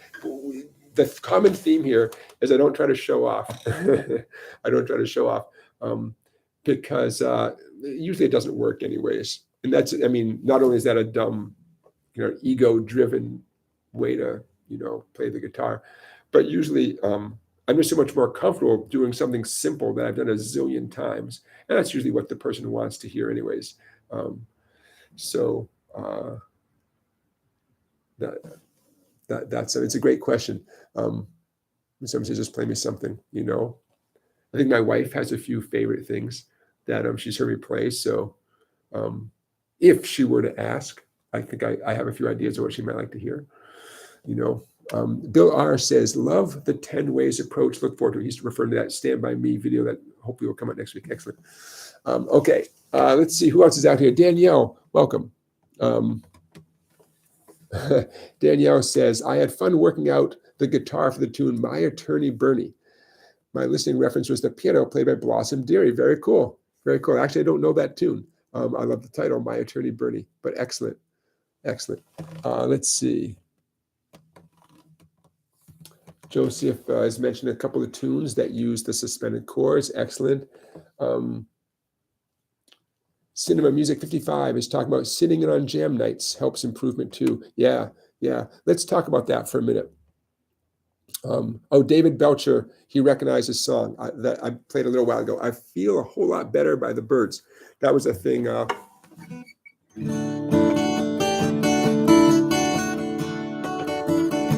You got it, David. Let's talk about this thing about jam nights for a second. It's a great idea. If you are lucky enough to live near any type of, weeknight jam session. Around here, there's one on Tuesday nights that I'm aware of. If you're lucky enough to live where that exists, I hope you go.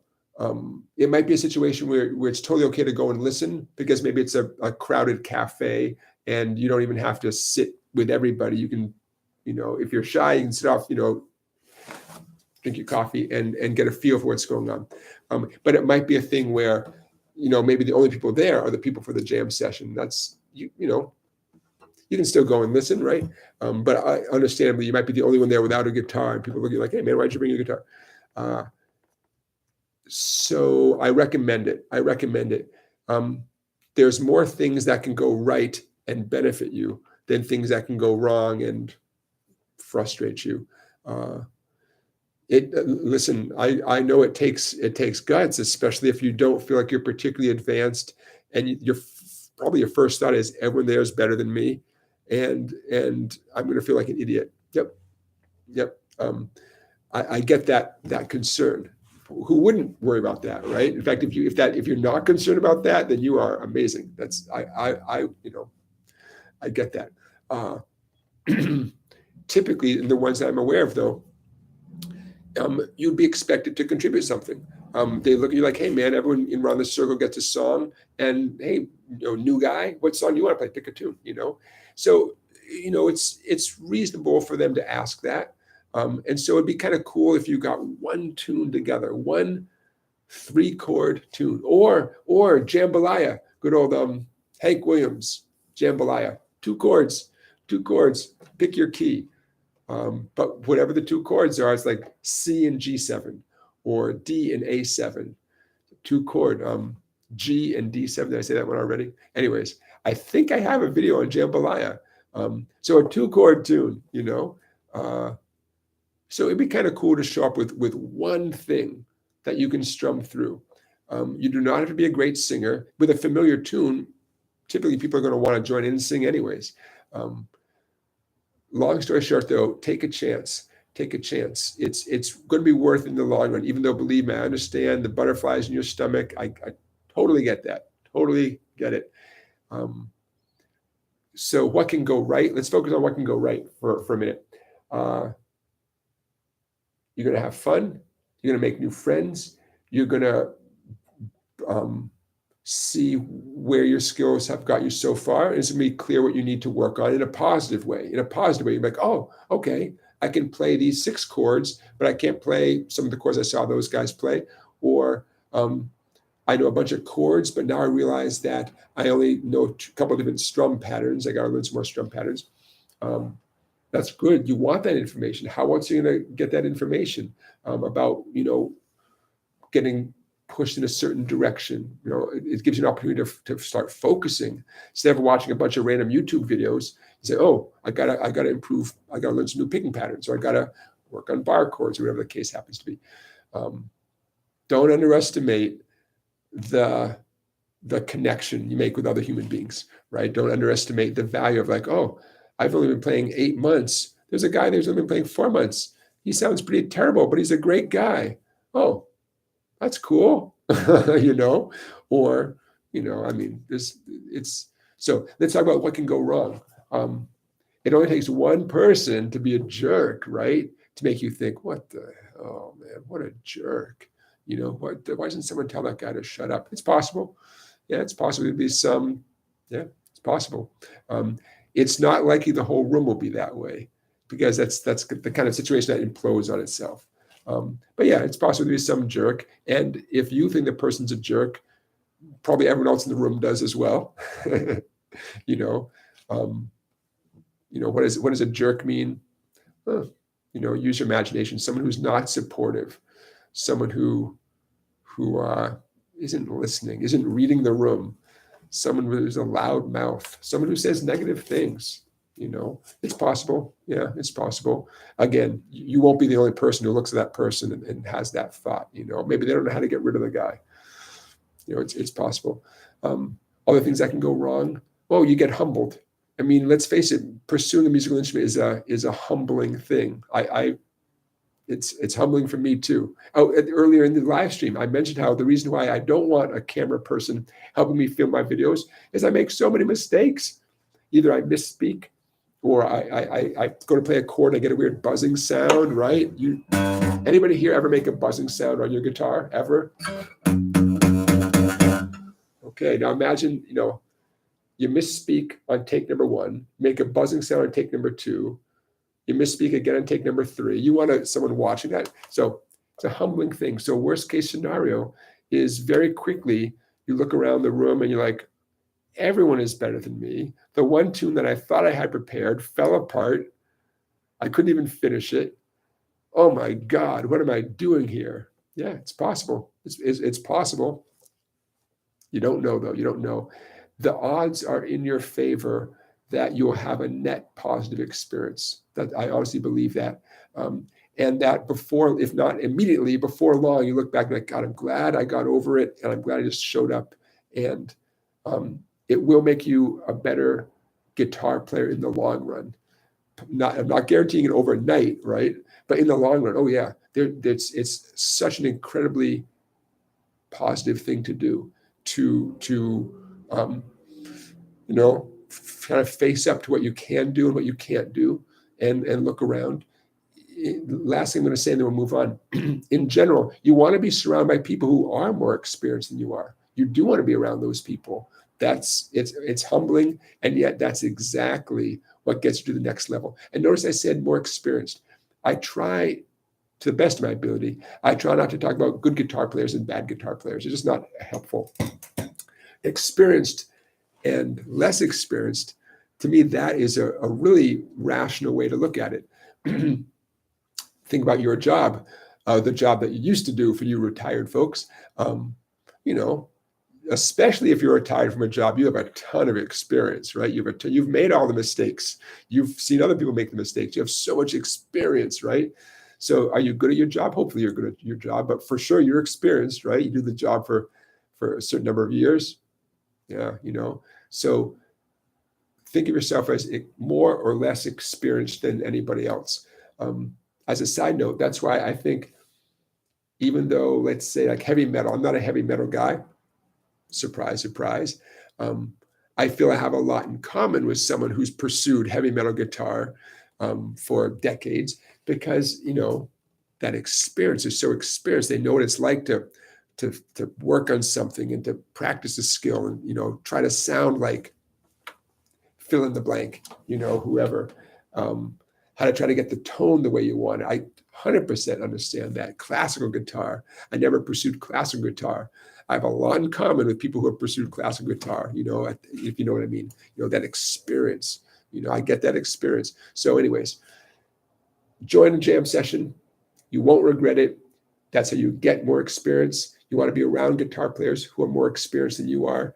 And it's going to be a net positive. Okay, that's my that's my encouragement. So folks, it's about 6:45 here in small town Connecticut. Let's go for about another 15 minutes or so, ballpark. Okay. Don't forget, this whole thing is being recorded. It will be posted on my YouTube channel. I think there's a section called Live. So when you go to my YouTube channel, I think you might have to click on the thing that says Live, and it'll drop down. I think so. Otherwise, it'll just be posted as a regular video. This is live stream number 4, by the way. Those of you who have made monetary contributions, thank you very much. Those of you who have not, I welcome it. It's that little dollar sign you see down at the bottom of the chat. So I appreciate that. It'll go to a good cause. My son's heading off to college the end of August. So I don't have to explain that to you guys. You know what I'm talking about. Okay. Let's see here. I'm scrolling. Bear with me, folks. I'm scrolling. Okay, I love seeing your chats. I read all this stuff later when I'm time stamping the video. So even though I can't quite keep up with all of you right now, I'll see it sooner or later. Okay, so I see people picked up on Pinball Wizard. Okay, Justin's hair's long gone. Is that right, Justin Guitar? Well, there's one thing I got better than him. I've had more haircuts than him. Okay. Okay. Dan. Hey, Dan Ferreira. Dan, you're in Tokyo, right? Dan says, is it a bad habit to rest my pinky on the fretboard when I'm picking? So literally the fretboard, like the fretboard, or are you talking about down here, the pick guard? But no matter what, it's not a good idea. The one thing resting any finger on the guitar, the one thing it gives you is it gives you a nice stable feeling of security. Quick side note, anybody pursuing bluegrass banjo in the Scruggs style, the classic bluegrass banjo style, I believe it's mandatory to rest your fingers on the banjo head while these three fingers do all the picking. I believe you're supposed to do that. So far be it from me to say you should never do it on any other stringed instrument. But other than that sense of stability, there's no big advantage of that. And with enough practice, you won't need that stable factor anyways. So I discourage anybody from resting any fingers on their guitar. And I'm talking specifically about finger picking here, but even playing with the pick. You may see me, I've mentioned this before, occasionally, more than occasionally, let these fingers hang loose when I'm. So I know how that pinky looks. I know how it looks, but I'm not pressing. Get the difference, right? I'm hanging loose. There's no advantage of that either. I wish I kept my fingers in a nice little loose fist because that just looks better. But yeah, you'll see me letting those fingers hang down. That's different. So Dan, I discourage you from resting your finger on there. Worst case scenario, you may not do this, but I've done it. You stiffen up that pinky and you begin grinding it into the top of, into the instrument.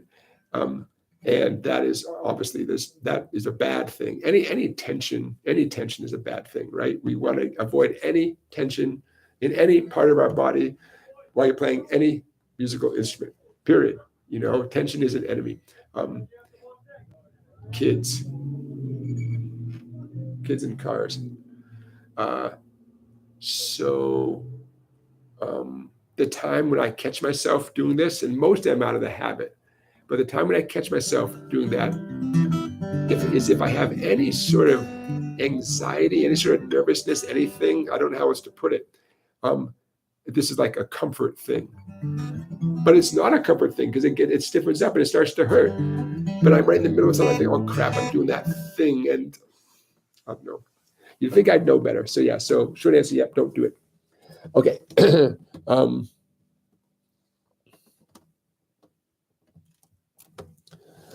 Okay. Hey, Johnny Midnight. Johnny Midnight says, you're the best. Thanks, Johnny. Appreciate that.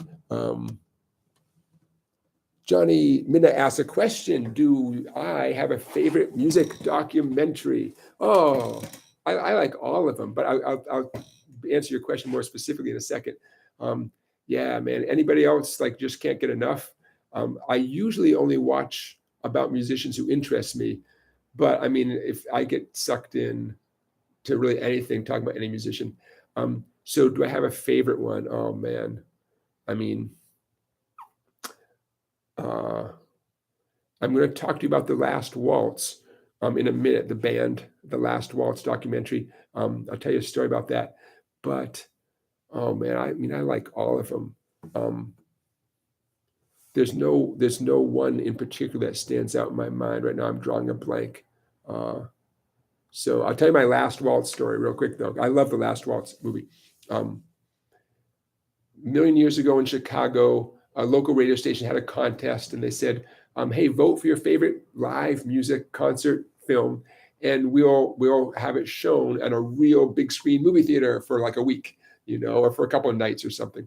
And The Last Waltz won the contest. So for maybe 3 or 4 nights in a row, they showed The Last Waltz in a real movie theater, which for those of us who weren't around when it came out, it was our first chance to ever see it on a big screen with big sound, And it was it warmed my heart that after each song, everyone in the movie theater would clap as if they're at the concert. It was so cool. I don't know why. It made me feel good.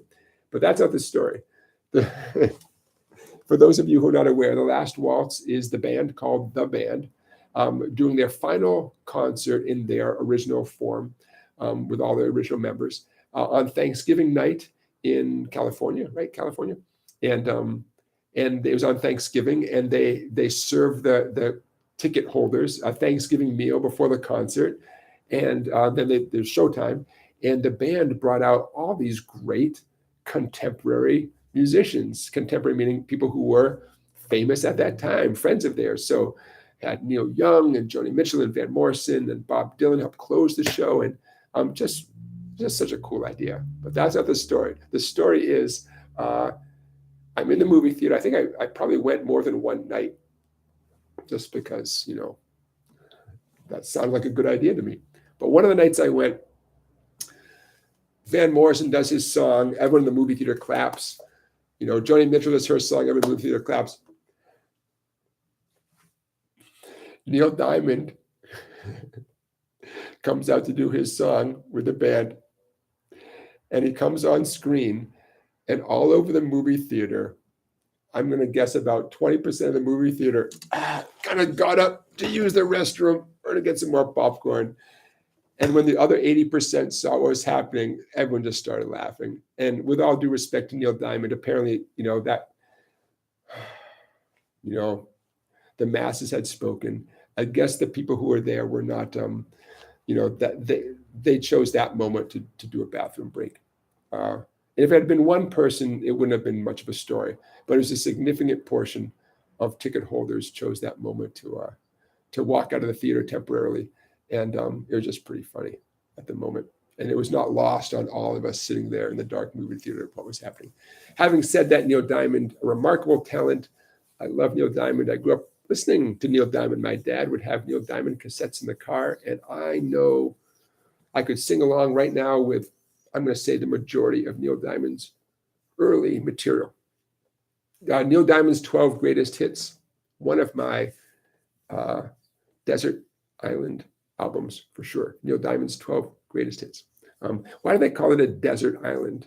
I think they mean a deserted island, right? Because it's an island and a desert. What is an island surrounded by, people? But you hear people say, hey man, what's your desert island guitar? What's your desert island, album? I don't know. Someone correct me, but I don't think there's such a thing as a desert island. Okay, I digress. Okay, reading comments here. I see some comments about guitar percussion. I assume that means like people are strumming and then bapping their guitar and strumming and bapping their guitar. Yeah, it's an interesting approach. It's a cool musical thing. I respect the people who do cool things like that. I play the drums as a kid, and if I want to hit stuff, I just go over and play the drums. But as a guitar performer, I respect people who have found a way to incorporate that into their playing. And yeah, why not, man? Why not? Ani DeFranco in the 1990s really made a name for herself. She would, I think, wrap her fingertips in black electrical tape and do this stuff. And fascinating. I just want to get good at the guitar. Just that alone was enough of a challenge for me, without doing unconventional stuff, man. Speaking of The Last Waltz, and just want to get good at the guitar, one of my favorite quotes on any topic. I'm putting this quote up there with any philosophical quote, any Zen quote, anything a famous president ever said. One of my favorite quotes of all time came from The Last Waltz documentary, where Richard Manuel, singer extraordinaire, piano player with the band, at one point during The Last Waltz documentary, he looks into the camera and he goes, I just want to break even. Not the worst philosophy, right? Not the worst philosophy. And that has stuck with me for many, many, many years. Okay, Randy Compton says, do you teach fingerpicking? I do teach fingerpicking. On my YouTube channel, where it says playlists, I have a playlist of all fingerpicking songs. And the good news is there's dozens of them, dozens and dozens and dozens. Bad news is they're not in any particular order. It's all relatively easy stuff in the grand scheme of things. No fancy Chet Atkins, no fancy don't know, Tommy Emmanuel, whoever comes to mind, you think of fancy finger picking. But you have to go through there and click on a bunch of things and see what works for you. But I do have a bunch of finger picking videos also. Don't forget, everybody, these books are on sale. I will show you this one. Speaking of finger picking, bear with me, people. Okay. This is an electronic book that you can buy and download and get 15% off right now. This particular book, the Guitar Year One electronic book, has a section called Finger Picking 101 that I highly recommend. Okay, so and this book has a video that goes along with the book. Okay, so that's, if those of you who are interested in finger picking, I recommend it highly. Okay, if you would like to get anything and save 50%, head over to www. I'm going to put this in the chat. Okay, here's the website to go to. And remember, this is an electronic book. That means you download it. It does not come in the mail. There's my website. And before you check out, here's the coupon code. Okay, there's a coupon code to save 15%. That's my way of saying thank you for being here. We got 38 people. We got 48 thumbs up. Awesome. Awesome. Okay, a few more minutes, okay, everybody, and then we'll wrap up. Let's see. North Country Fisher says, what do the numbers on tabs represent, and how do they differ from sheet music? Excellent question. Reading tab, the numbers tell you which fret to press down. Number 1 stands for first fret, number 2 stands for second fret, and so on. So that's one answer to your question. The numbers tell you which fret to press on. They do not tell you which finger to use, right? So just because it says fret number 3 doesn't mean you have to use any particular finger. Use whatever finger is appropriate, whatever, take a chance, throw a finger down. That's the short answer to your question. The numbers also have a line zipping through them, right? It could be the top line of the 6 lines. It could be the second line, third line. There's 6 lines in tab. Each line represents one of your guitar strings. So if the top line is cutting through a number, say the top line is zipping right through the number 3, that means the skinny string. I'll say that again. The top line is your skinny string. Don't argue with me. I know some of you are like, but the top, don't. Some of you are thinking it. Get that thought out of your head. The top line is your skinny string. And if it's zipping through the number 3, it means squeeze right behind the 3rd fret on that skinny string. Now, for those of you who are about to yell at me, they're talking the top line, blah, blah. Okay, tablature is tablature is an ancient way of writing stringed instrument music. I'm not joking. Tablature predates what we think of as real written music. Okay, tablature is old. If you are using tab, know that you are part of an ancient tradition. I'm not even kidding. I'm not. Tab goes way back in history. Okay, in tablature, the top line going across is your skinny string. The bottom line is your fat string. It is counterintuitive. Counterintuitive. I did not invent this. Do not yell at me. And stop thinking what you're thinking. Stop thinking, but the top line should be don't tell me what it should be. I'm not the guy who invented it. It is counterintuitive. Do I sound like I'm making a big deal about this? I am. That's because I swear some of you are like, well, that's not how it should be. It should be. Doesn't matter what you think. Nobody asked you what you think. I'm telling you how it is. With respect. With respect. But okay, so I hope I answered your question, North Country Fisher. Tablature. Every line is one of your strings. The numbers tell you where to press down on that string. Last thing, if you see multiple numbers stacked on top of each other, whether it's 2 numbers stacked on top or maybe 6 numbers stacked on top, that means you're strumming multiple strings at the same time. So when I do an E minor chord, in tablature, it would be a stack of 6 numbers in a vertical line. That means to strum all 6 strings. But if I was only going to strum, say, 2 strings, it would be 2 numbers stacked on top of each other. Okay, I hope that helps. Okay, how are we doing here? I'm sure I'm forgetting to tell you a few things. Those of you you guys are hardcore, we got 39 people here. Let's do this again next Saturday as well, okay? So I'll be here. If you have not subscribed to my YouTube channel, I'm getting closer and closer to 200,000 subscribers. I could use your subscription. And now you know it's free, right? Every once in a while I meet someone's like, well, if I subscribe, do I have to subscribe? That's it. There's no money involved, except I get a fraction of a cent more, over time. So I appreciate it, from YouTube. Okay.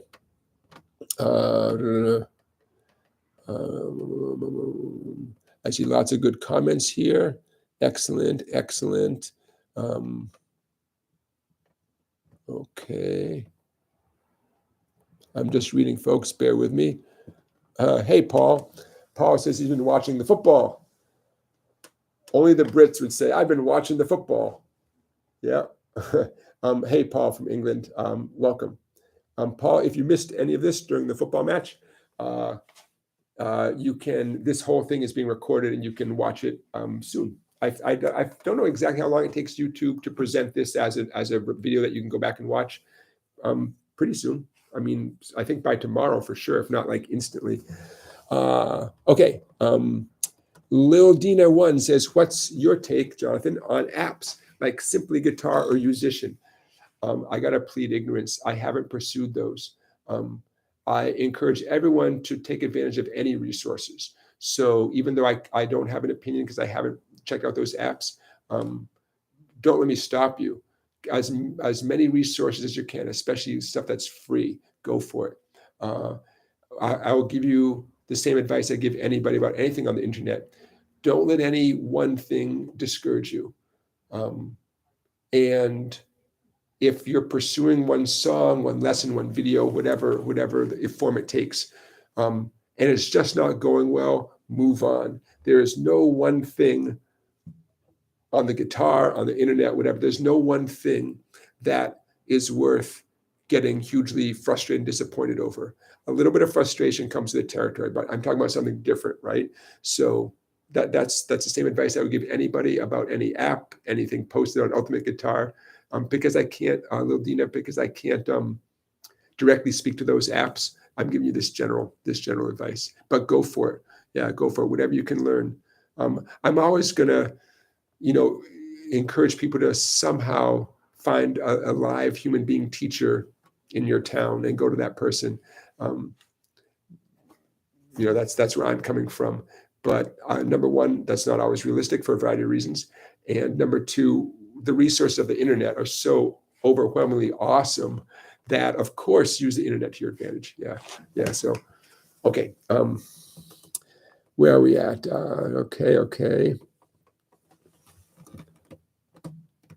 Okay. Let's see. Harmonica and Guitar Progress asked me a question. Did you have any odd jobs before getting involved in music? I'm trying to find the balance in life with my schedule. Sort of. I've definitely had a few non-musical jobs in my life, but not the exact way you're thinking about. Long story short, I had like high school jobs. I pumped gas. Remember when like kids would pump gas for you, wipe your windshield, check your oil? I did that for a couple of summers as a high school kid. Small town Massachusetts. I grew up outside of Boston. So if you got a kid pumping your gas outside of Boston, Massachusetts in the late 80s, that was me. Went to college and had a few little jobs, but I was lucky enough to start teaching guitar right out of college. I did not go to music school, but I had been working in this little guitar store outside Chicago during college, and started teaching guitar lessons in that same music shop right after college. And so I have had a few little part-time jobs. I delivered mail one summer. That was kind of fun, delivering mail. A lot of, it was a cool experience. That was just for one summer. I worked in the library, checking out books. I've done little retail things here and there, but not what some people do, which is, you do one job 9 to 5, and then you squeeze in time for music whenever possible. Nope, it was just the opposite for me. I did music all the time, and occasionally at different points in my life, I've had little side jobs, that like kind of temporary things, but that's a long time ago now. Just enough to make me respect people who work in a variety of jobs, and you know who you are. People who are working in the service industry, people who are, working hard for not much money. I did enough of that kind of work to respect all the work that you guys are doing. So I hope that answers your question. But bottom line is, I've been teaching guitar full time for 31 years. And that has over time, that has paid a lot of bills in my life. So I won't tell you too many, I could talk about that forever and ever and ever, but that's the short answer, So let's see. I'm scrolling. Let's see. Billy Strings. I hear people talking about Billy Strings. Yeah, Billy Strings is another. I don't know too much about Billy Strings. I've seen some videos, but Billy Strings is another player, a youngish player who we all should check him out and be inspired by.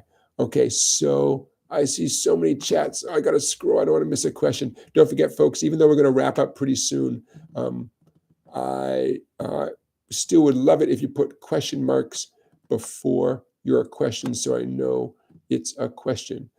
Okay. Dwayne has asked me to play Freight Train. Dwayne, I would love to, but I got to get through these questions. Okay. Joseph says, Mother Nature gave me my final haircut. That's I hear what you're saying. Okay. Bear with me, folks, while I'm reading. Okay, you guys have a lot of hair on your mind. Okay. Okay, still scrolling. Okay, I don't see too many more questions. Hey, music fan. I see you, music fan. Okay. All right. So, folks, I think we've nailed a bunch of questions here, and I appreciate you being here. So let's call it a day. And I thank you for being here. Thank you for taking part. This is a lot of fun for me because I like knowing what's on your mind, and your questions, keep me focused on, what it means to learn to play the guitar. So I appreciate all these questions. So let's do this again next week, same time, 5 o'clock. 5 o'clock Eastern time here on the East Coast. Thank you for being here. Thank you for staying up late. For those of you who stayed up late, I appreciate that. Let me see if there's anything else I want to say. Keep your eyes open for that Stand By Me video next time. Those of you who contributed financially during this live stream, I appreciate it. Those of you who have purchased books or ebooks or are thinking about purchasing books or ebooks from my website, I appreciate that. Thank you in advance. Head on over there to song-bike.com.